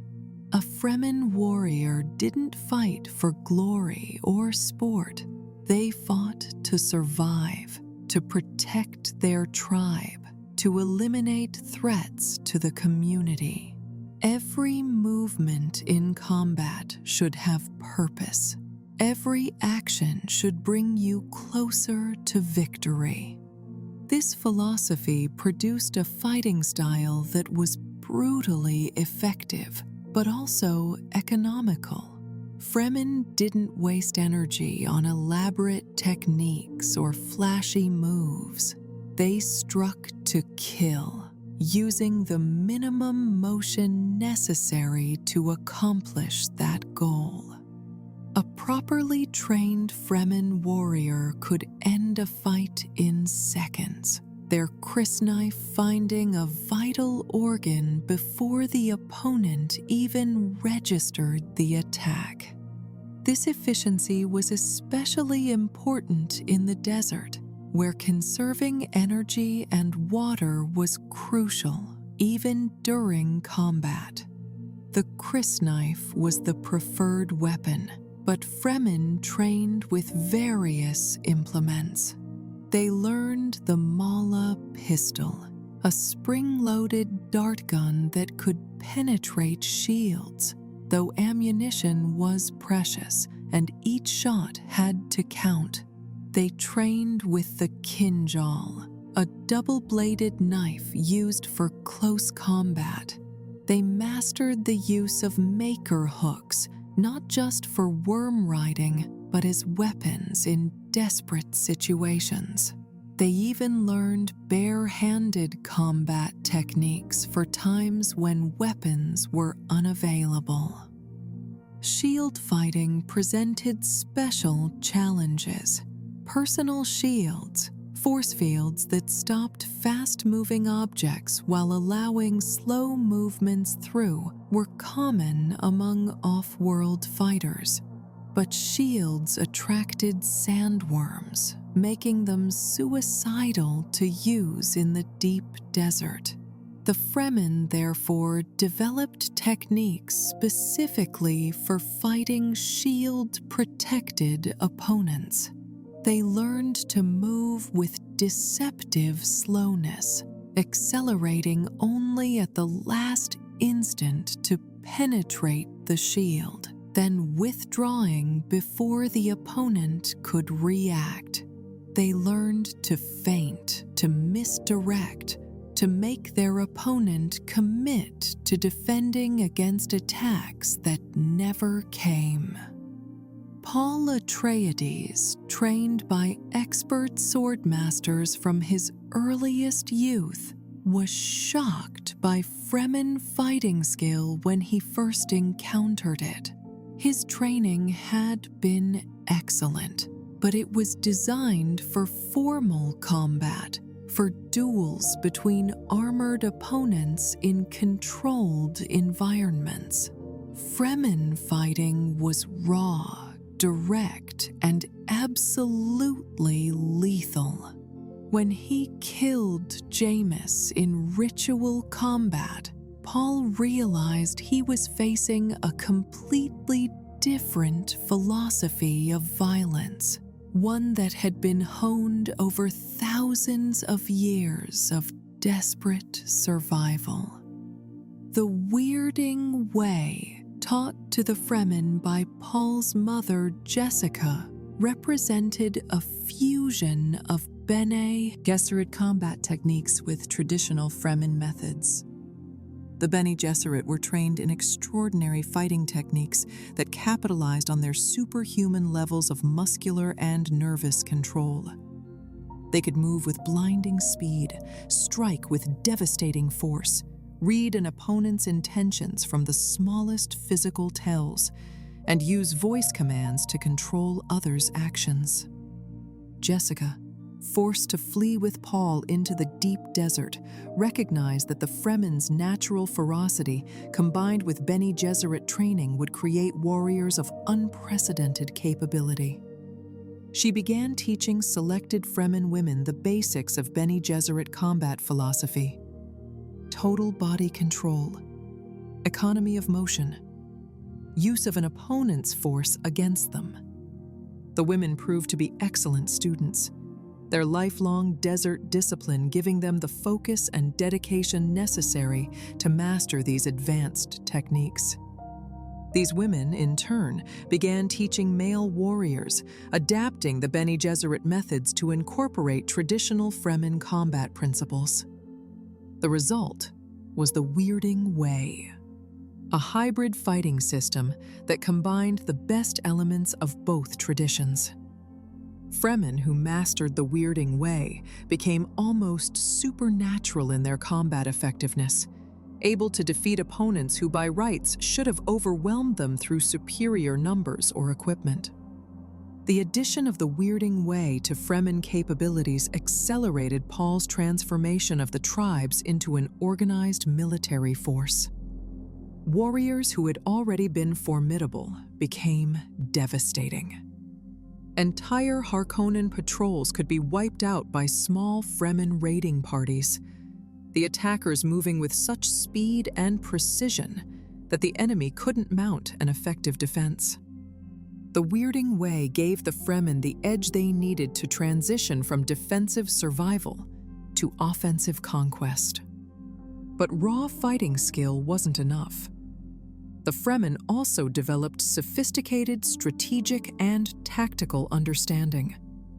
They understood guerrilla warfare instinctively, knowing how to use the desert terrain to their advantage, how to appear from nowhere, strike decisively, and disappear before the enemy could respond. They perfected ambush techniques, identifying the routes that off-world forces would use and preparing kill zones where superior numbers and equipment became liabilities rather than advantages. Fremen raiders moved in small groups, usually 6 to 12 warriors, enough to overwhelm isolated targets, but small enough to move quickly and avoid detection. They traveled by wormback across the deep desert, making them effectively invisible to Harkonnen surveillance. They struck at night when possible, using darkness and intimate knowledge of local terrain to maximum advantage. And they never fought to the death if they could avoid it. If an engagement turned against them, they would retreat, vanish into the desert, and return to fight another day. This approach drove the Harkonnens to distraction. They were accustomed to Fighting conventional forces, armies that held territory and defended fixed positions. The Fremen refused to fight that way. They had no cities to defend, no infrastructure to protect. Their sieges were hidden so well that Harkonnen forces could pass within meters without detecting them. This made traditional military operations useless. You can't conquer an enemy you can't find, can't defeat a force that won't stand and fight. The Fremen also developed psychological warfare to a fine art. They would leave bodies of Harkonnen soldiers in positions where they would be found, often with their water reclaimed and obvious signs of how they'd died. They would attack supply convoys, destroying equipment but leaving some survivors to report what had happened.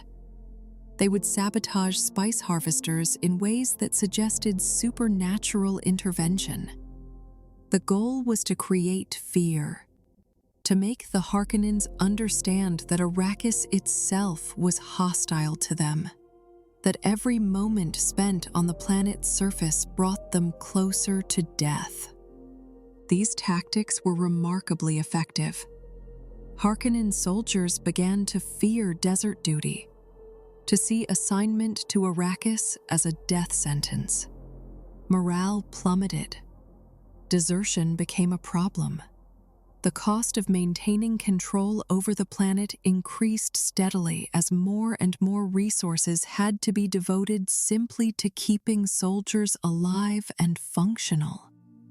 The Fremen were waging economic warfare as much as military warfare, driving up the price of Harkonnen occupation until it became unsustainable.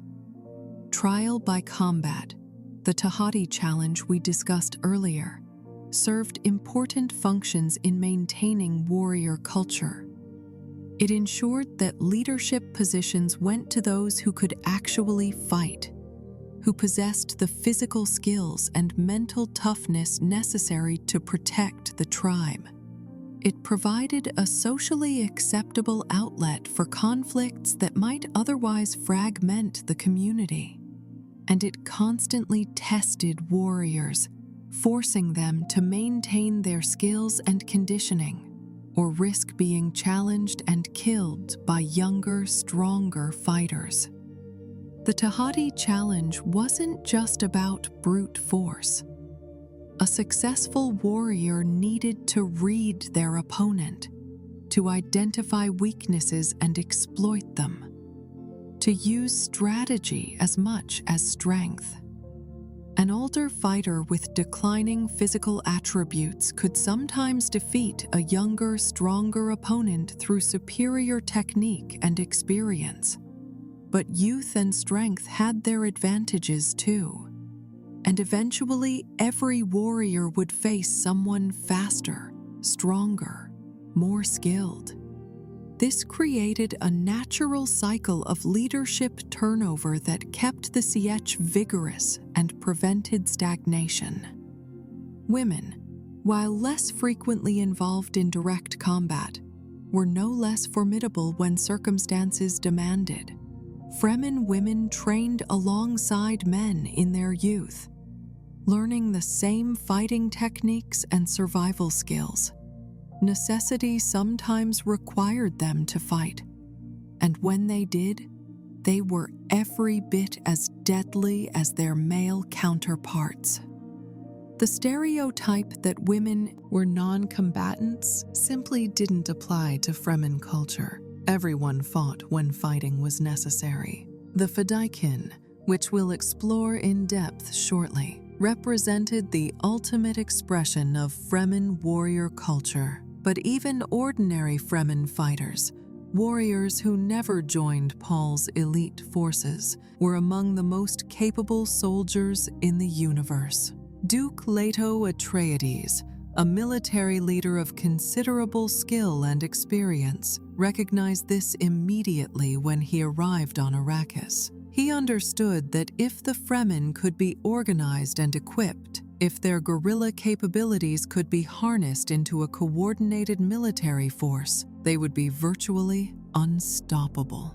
Paul Atreides proved Leto's assessment correct. When he began uniting the Fremen tribes, when he channeled their warrior culture toward organized conquest, he created a military force that swept across the Imperium like a sandstorm, overwhelming every opposition. The same qualities that had allowed the Fremen to survive on Arrakis: discipline, adaptability, absolute commitment, willingness to sacrifice, made them perfect instruments of conquest. But there was a cost to this warrior culture, a darkness at its heart that Paul recognized even as he exploited it. A society built entirely around violence, where strength and combat skill determined status, where survival required constant readiness to kill,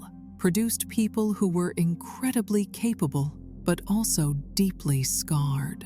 The Fremen had adapted to Arrakis so completely that they could never truly leave it. Even when they conquered other worlds, even when they had access to resources beyond imagining, they remained desert people at their core, shaped by a violent world that had forged them into weapons.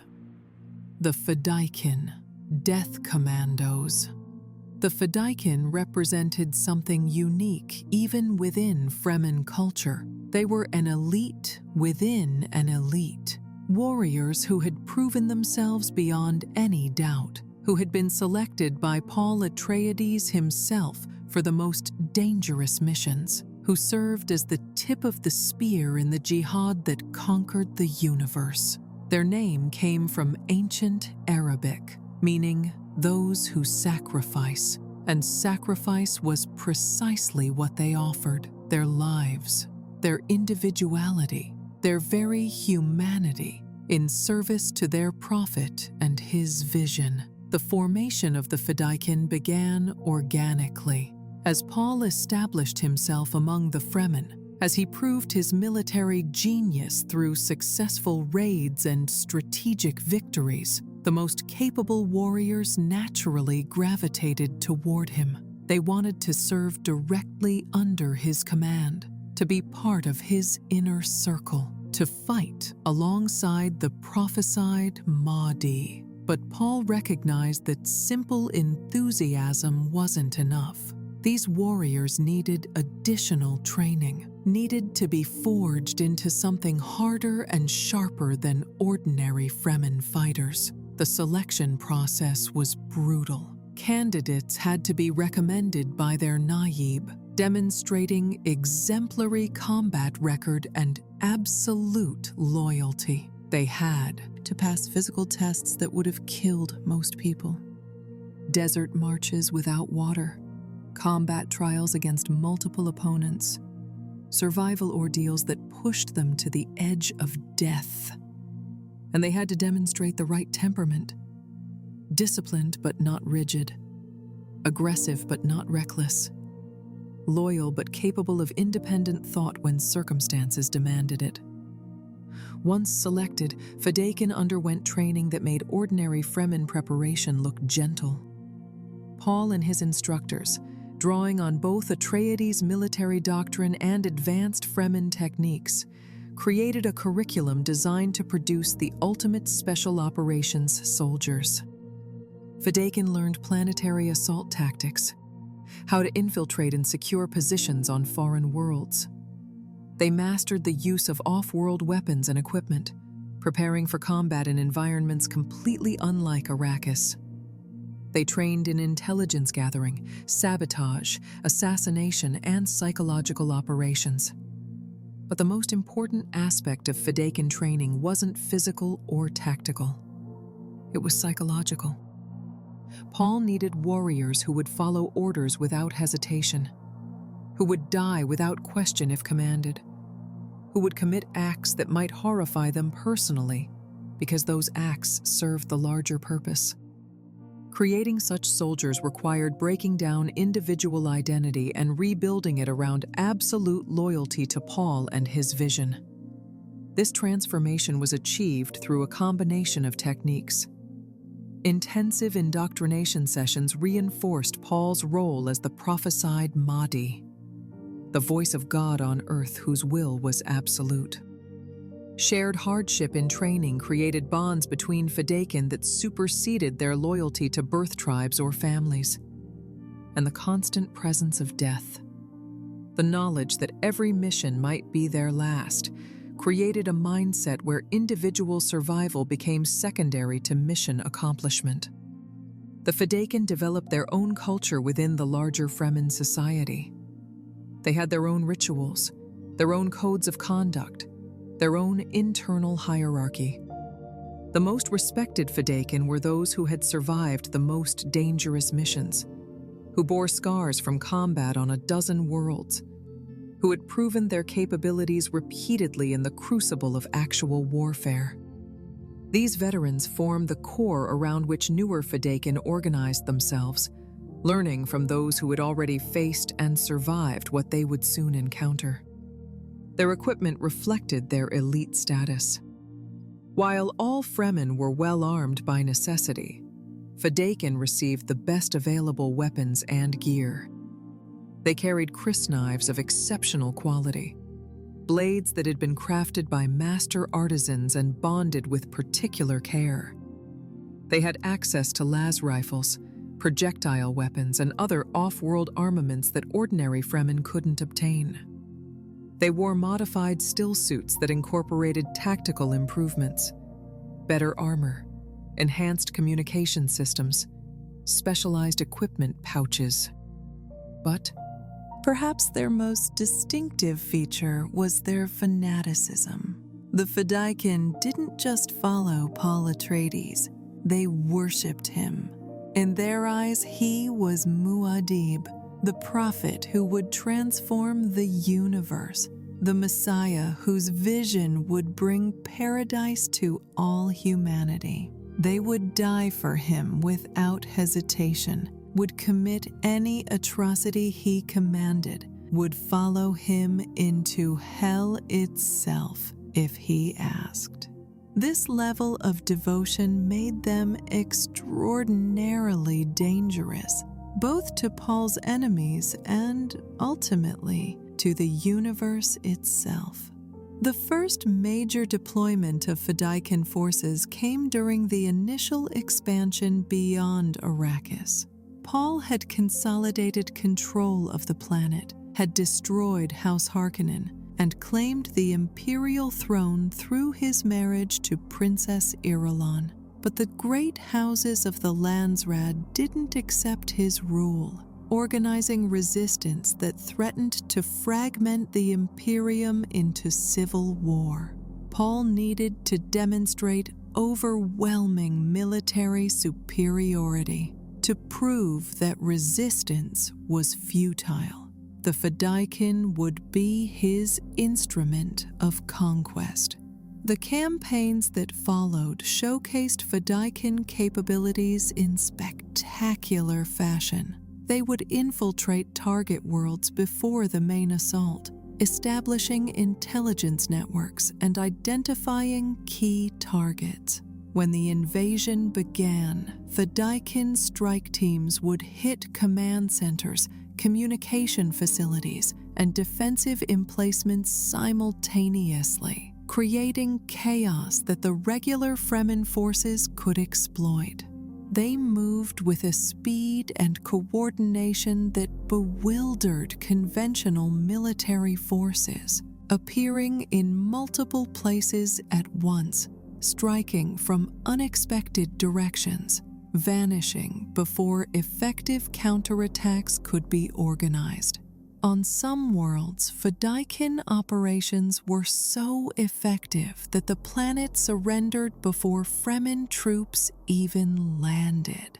The mere knowledge that Paul's death commandos were present, that they had already infiltrated planetary defenses, was enough to break the will of local commanders.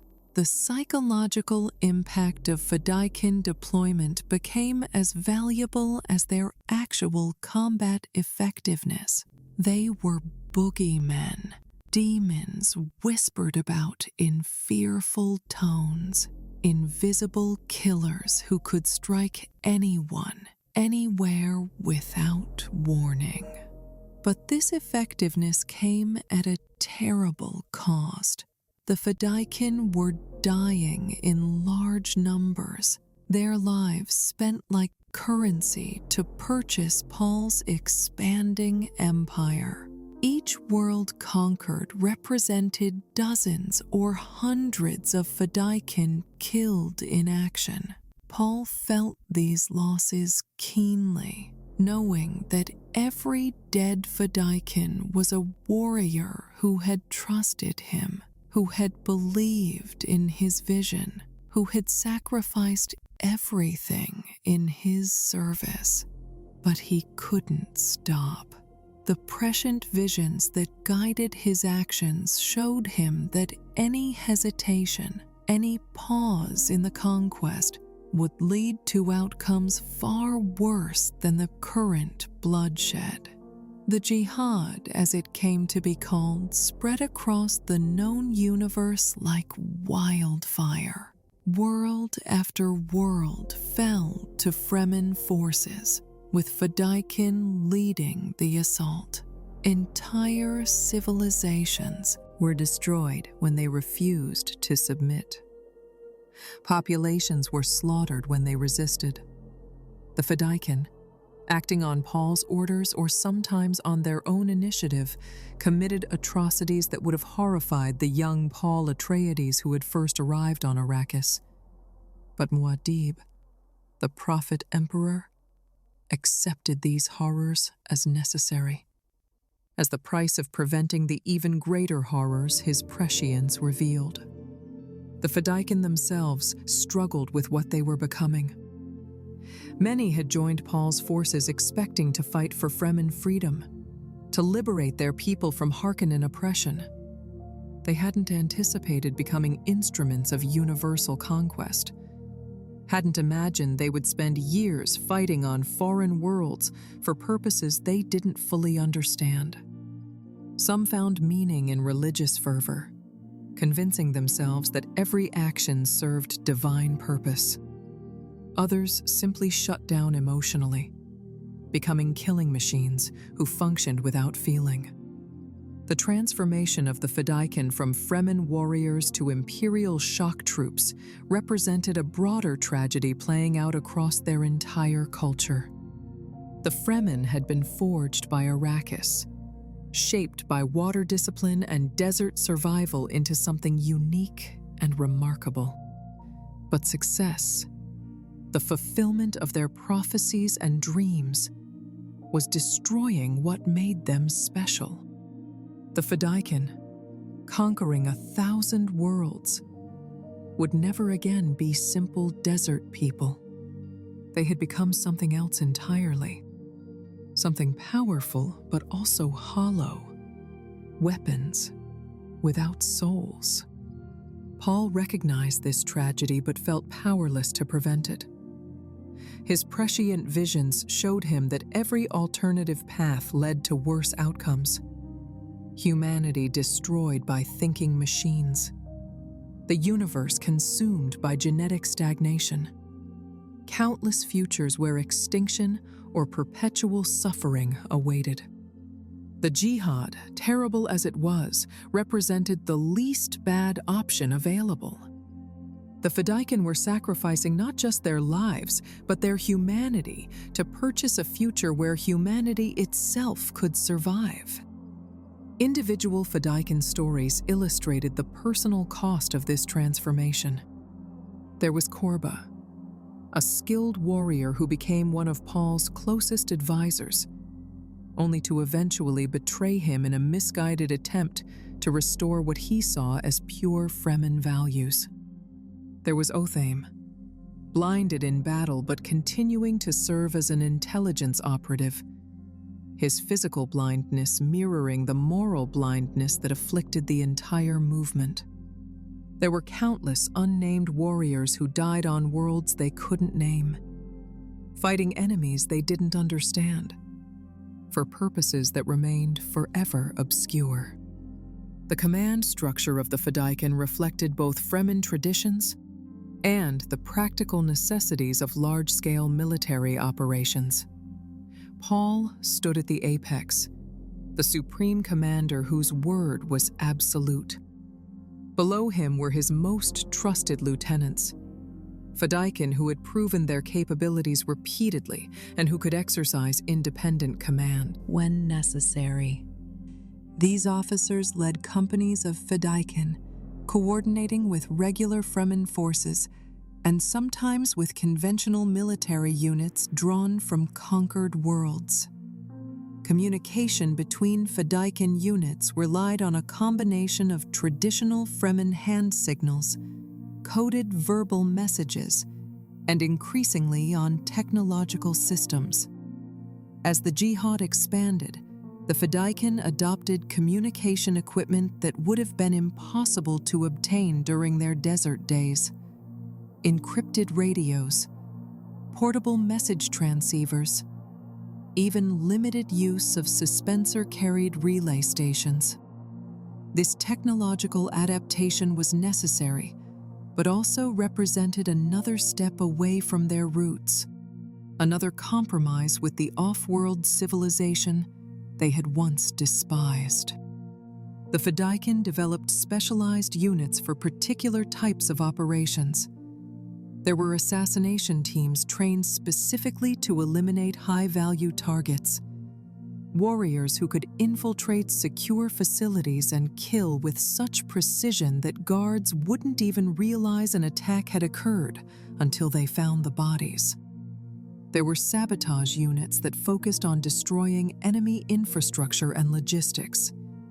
There were intelligence-gathering teams that operated deep behind enemy lines for months at a time, collecting information and establishing networks of informants.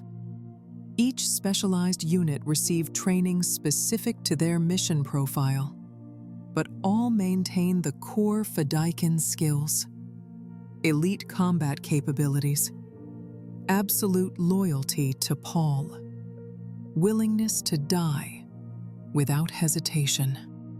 This combination of specialization and fundamental competence made Fedaykin forces extraordinarily flexible. A single Fedaykin team could adapt to changing circumstances, switching from intelligence gathering to direct action to sabotage as the situation demanded. The relationship between Fedaykin and regular Fremen forces was complex. On one hand, the Fedaykin were respected as elite warriors, the best of the best, chosen by Muad'Dib himself. On the other hand, their role in the conquest created distance between them and ordinary Fremen.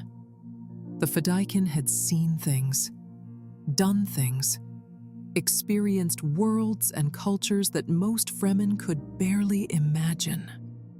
This created a psychological gulf that widened over time, until the Fedaykin felt more kinship with each other than with the tribes they had come from. This separation intensified after major campaigns. Fedaykin returning to Arrakis between deployments would find it difficult to relate to those who had remained on the planet. How could you explain what it felt like to assault a fortified position on a world where rain fell from the sky? How could you describe the moral weight of executing surrendered enemies because your orders required it? How could you share the experience of watching your entire team die around you, while you alone survived? The gulf between combat veterans and non-combatants exists in every military culture, but for the Fedaykin it was particularly acute.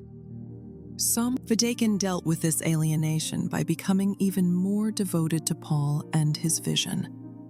If they couldn't find meaning in traditional Fremen culture, if they could no longer relate to the simple desert life they'd once known, they would find purpose in service to the Prophet Emperor.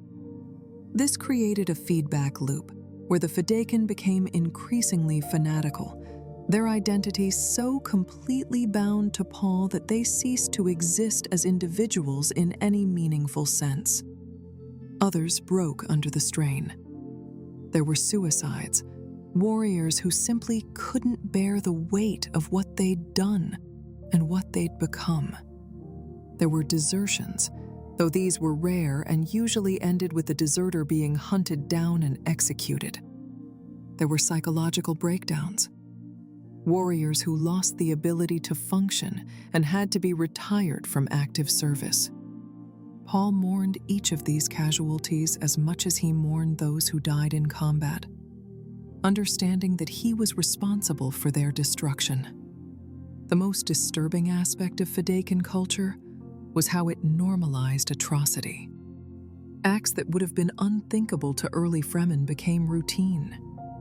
The massacre of civilian populations that resisted too strongly, the use of torture to extract intelligence, the deliberate destruction of cultural sites and historical artifacts to break enemy morale. These weren't aberrations committed by rogue units. They were systematic policies, approved at the highest levels, executed efficiently by warriors who had learned to turn off their conscience and simply follow orders. Paul struggled with this reality more than his Fedaykin did. He saw the atrocities in his prescient visions before they happened, understood they were necessary to prevent worse outcomes, but still felt the moral weight of every death committed in his name. The Fedaykin had no such burden. They believed absolutely in Paul's righteousness, trusted that any action commanded by the prophet must be justified. This faith freed them from doubt, but also from humanity. The jihad eventually wound down, not because resistance ceased, but because there was nothing left to conquer. Paul's empire encompassed virtually the entire known universe, with only a few isolated pockets remaining independent. The Fedaykin, having accomplished their purpose, found themselves without clear mission. They were warriors trained for endless combat, suddenly facing peace they neither understood nor desired. This transition proved difficult for many Fedaykin. Combat had given their lives meaning, had provided clear purpose and daily validation. Peace offered only ambiguity and the uncomfortable necessity of confronting what they'd become. Some adapted, finding roles in Paul's administration, or returning to simpler Fremen life on Arrakis. Others never adapted, remaining warriors without war. Dangerous men in a time that no longer needed their particular skills. Paul eventually disbanded the formal Fedaykin organization, recognizing that their continued existence represented a threat to the stability he was trying to establish. Warriors trained specifically for conquest made poor peacekeepers. Their skills and mindset were suited for destruction, not construction. By dissolving the Fedaykin as a formal unit while honoring them as heroes of the jihad, Paul attempted to manage the transition from conquest to consolidation. But the Fedaykin legacy persisted long after the organization itself ceased to exist. They had proven what dedicated, fanatically loyal forces could accomplish when led by a charismatic commander with prescient abilities. They had demonstrated that traditional military organization and technological superiority could be overcome by warriors who combined elite skills with absolute commitment. And they had shown the terrible cost of such dedication. How the very qualities that made them effective, loyalty, discipline, willingness to sacrifice, could be perverted into instruments of mass destruction. Looking back at the Fedaykin, it's difficult to render simple judgment. They were simultaneously heroes and villains, liberators and oppressors, victims and perpetrators. They had freed the Fremen from Harkonnen oppression, yes, but they had done so by becoming oppressors themselves, on a scale that dwarfed anything the Harkonnens had attempted. They had achieved the seemingly impossible, conquering an entire universe, but had lost their souls in the process. The Fedaykin embodied the central tragedy of Paul Atreides' rule, that good intentions and noble goals don't prevent terrible outcomes, that knowing the future doesn't mean you can change it, that sometimes the only choice is between catastrophes of different magnitudes. They were weapons forged for a specific purpose, and like all weapons, they could only be what they were made to be. The Fedaykin death commandos served their prophet faithfully, accomplished every mission assigned to them, and in doing so, helped create an empire that would eventually crumble under the weight of its own contradictions. The ecology of culture. To truly understand the Fremen, we must step back and examine them not just as individuals or even as a society, but as a complete ecology, a system of beliefs, practices, and adaptations that formed a self-sustaining whole. Every element of Fremen culture connected to every other element, creating a complex web of mutually reinforcing traditions that made them uniquely suited to Arrakis, but also uniquely vulnerable to change. Water discipline, as we've explored, wasn't just about conservation. It shaped their entire worldview, determining how they measured value, how they honored the dead, how they expressed love and respect. The steel suit technology that enabled survival created a daily ritual of maintenance and awareness that kept the harsh reality of their environment constantly present. You couldn't forget for even a moment that you lived on the edge of death, because your steel suit was right there, pressing against your skin, recycling your body's moisture, reminding you that water was life. This constant awareness fed into their religious practices. Shai-Hulud, the great sandworm, was simultaneously their god and the creature that made water scarcity possible. The sand trout that were the worm's larval form actively removed water from the environment, binding it in their tissues, preventing it from reaching the surface. The Fremen worshipped the force that was killing them, revered the ecology that demanded their absolute discipline. This paradox was central to their identity. Their warrior culture emerged naturally from this environment. In a world where resources were scarce and survival marginal, conflict was inevitable.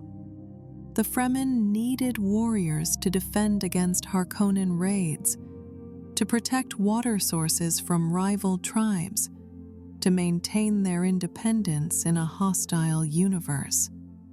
But they channeled this necessity into something more, a complete philosophy of violence that made every warrior an artist of death, every combat an expression of cultural values. The social structures of the Sietch reinforced all of these elements. The Naib's authority depended on his ability to provide water and security, making his leadership a direct expression of the tribe's survival needs. The Reverend Mother's role connected past to present through genetic memory, ensuring that wisdom accumulated over generations wasn't lost. The Council of Elders preserved traditions and provided stability. Every aspect of Sietch governance had evolved to maximize the community's chances of survival. Their relationship with the Spacing Guild and the spice trade demonstrated how even their exploitation by outside forces had been incorporated into their culture. The Fremen knew that off-worlders came to Arrakis for melange, that vast fortunes were made from the spice they lived among. But they also recognized that this created opportunities. Off-world demand for spice meant the presence of technology and equipment that could be raided, of water-fat foreigners whose bodies contained moisture, of trade goods that could be acquired through theft or exchange. The prophecy of the Lisan al-Gaib represented the Fremen's dreams made explicit. They wanted freedom from off-world oppression, wanted water sufficient to transform their planet, wanted recognition and respect from the Imperium that had ignored them for so long. The Bene Gesserit had planted this prophecy deliberately, part of their long-term breeding program and their Missionaria Protectiva, religious engineering designed to protect Bene Gesserit agents operating in hostile environments. But the Fremen had adopted it completely, made it their own, invested it with meanings the Bene Gesserit never intended. When Paul Atreides arrived and began fulfilling the prophecy, he wasn't just exploiting Fremen beliefs. He was tapping into deep yearnings that had been building for centuries, dreams that had sustained them through generations of suffering. The tragedy was that fulfilling those dreams required transforming the Fremen into something they had never imagined becoming. The desert people who had valued independence above all else became servants of an empire. The warriors who fought for tribal survival became instruments of universal conquest. The spiritually disciplined communities became fanatical hordes spreading religious war across the stars. This transformation revealed the fragility underlying Fremen culture. For all their strength and discipline, for all their remarkable adaptations to Arrakis's harsh environment, they were vulnerable to a specific kind of attack: the fulfillment of their own desires. They had adapted perfectly to scarcity, to struggle, to the endless fight for survival. They had no defense against abundance, against success, against getting exactly what they'd always wanted. The ecological transformation of Arrakis illustrated this vulnerability most clearly. For thousands of years, the Fremen had dreamed of bringing water to the desert, of seeing green things grow, of walking barefoot on grass instead of sand. When Paul set in motion the changes that would make this possible, when water began accumulating in artificial reservoirs and planted areas started spreading, the Fremen celebrated. They thought paradise had arrived, but paradise destroyed them. As water became more available, water discipline relaxed. Children grew up not understanding why their grandparents obsessed over every drop, why they performed the old rituals around stillsuits and death stills. As the desert shrank, sandworms became rare, and with them went the spiritual practice of worm riding. As Arrakis grew more comfortable, the Fremen grew softer, losing the hardness that had made them formidable. Within a few generations, the Fremen were unrecognizable.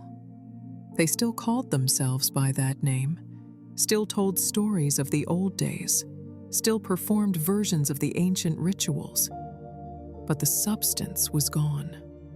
They had become tourists in their own culture, people playing at traditions they no longer truly understood or needed.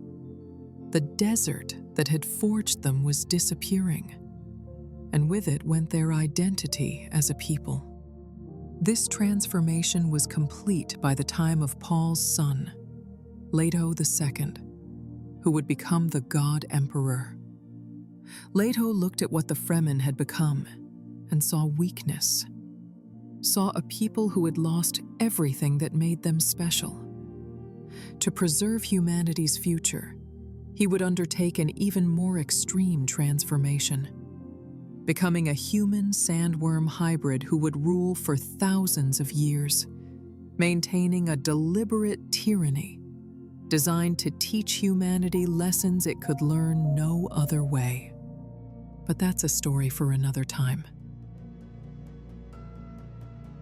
What matters for our purposes is understanding that Fremen culture was a complete ecology, every part dependent on every other part, all of it shaped by and adapted to the specific environment of Arrakis. Remove that environment, change the conditions that had forged them, and the entire system collapsed. The Fremen were desert people in the truest sense. They couldn't be separated from their desert and remain Fremen in any meaningful way. This raises profound questions about human adaptability. and cultural resilience.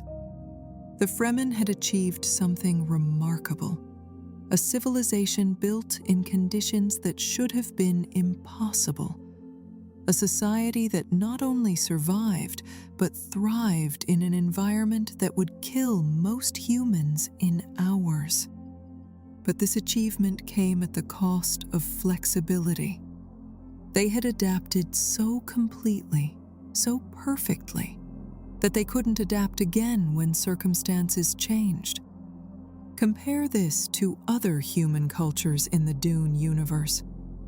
The Bene Gesserit maintained their identity across thousands of years and countless different environments because their core practices, genetic manipulation, consciousness training, political maneuvering, could be executed anywhere. The Spacing Guild persisted because their monopoly on space travel was technologically based, not environmentally dependent. The great houses endured through political structures that could be maintained regardless of local conditions. The Fremen, by contrast, were entirely dependent on Arrakis, remaining Arrakis. Their water discipline only made sense in a waterless environment. Their worship of Shai-Hulud only worked when sandworms dominated the planet's ecology. Their warrior culture thrived under conditions of constant threat and scarcity. When those conditions changed, when the threat receded and scarcity ended, Fremen culture had nowhere to go but into decline.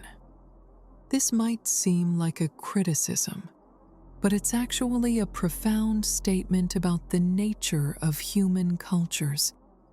We adapt to our environment so completely that the environment becomes part of our identity.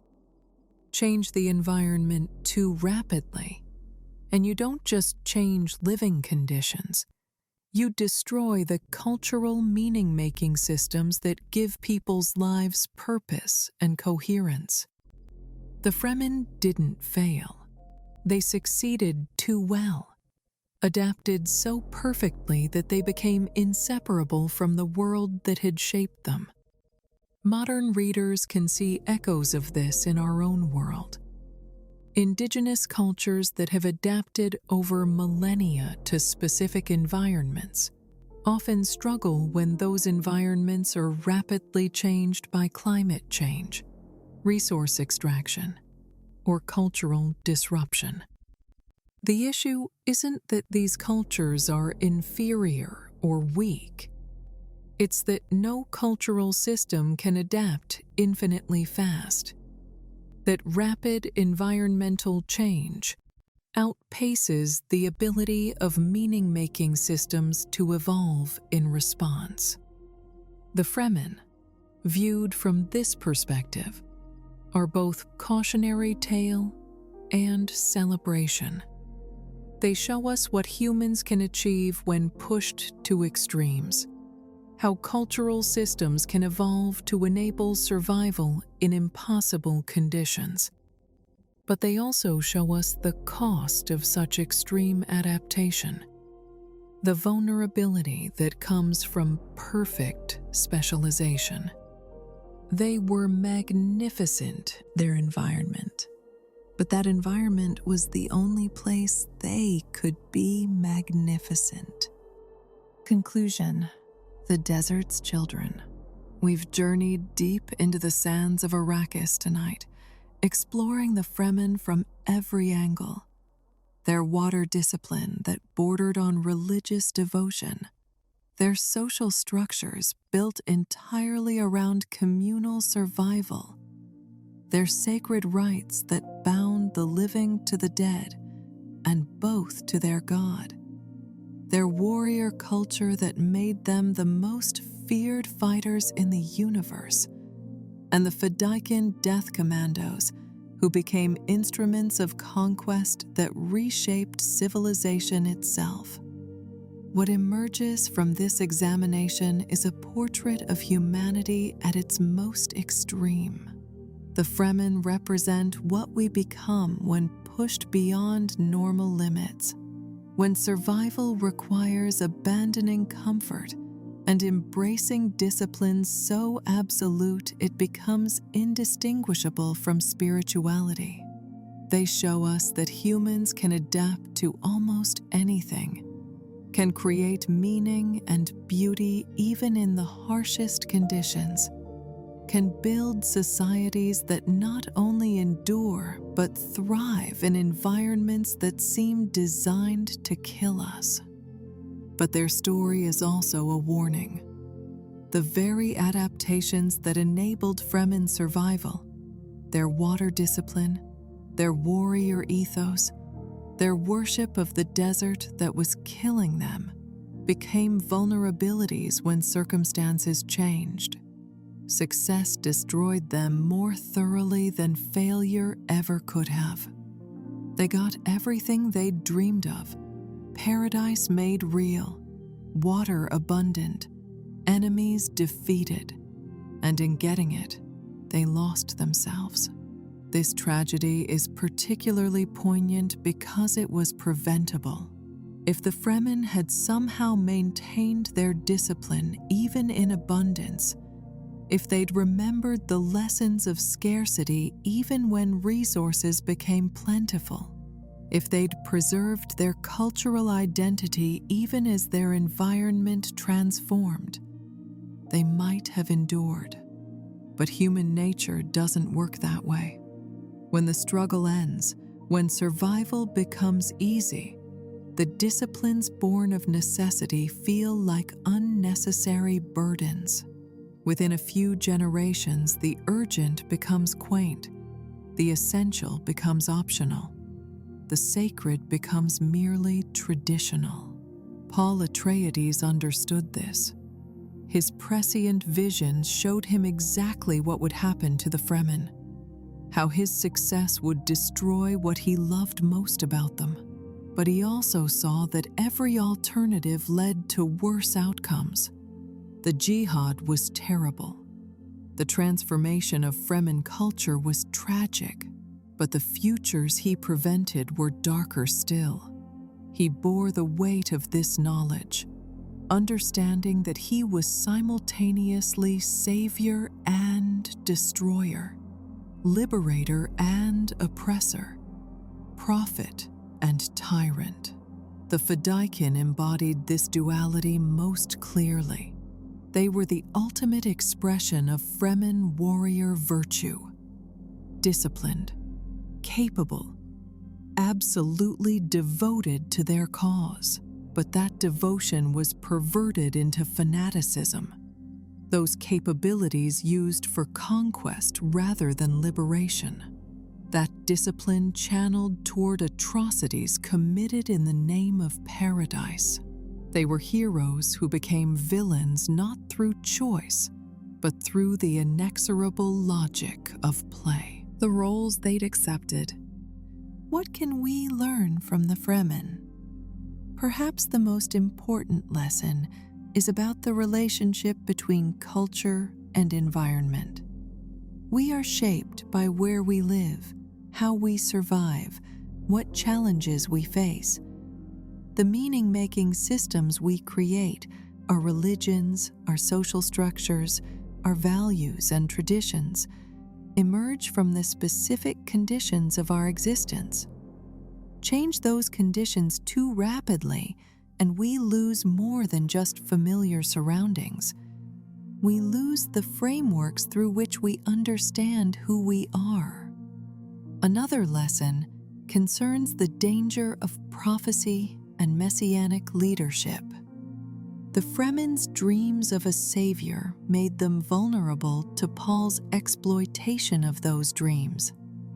Their deep-seated yearning for transformation blinded them to the costs that transformation would entail. They got their Messiah, but he led them not to simple paradise, but to universal jihad, conquest, and ultimately cultural dissolution. Sometimes the fulfillment of prophecy is more curse than blessing. Yet despite the tragedy, despite the cautionary elements of their story, the Fremen remain inspiring. They proved that humans can survive anywhere, can create beauty and meaning even in the most hostile environments. Their water discipline wasn't just about conservation, it was poetry, ritual, art, a complete philosophy embedded in daily practice.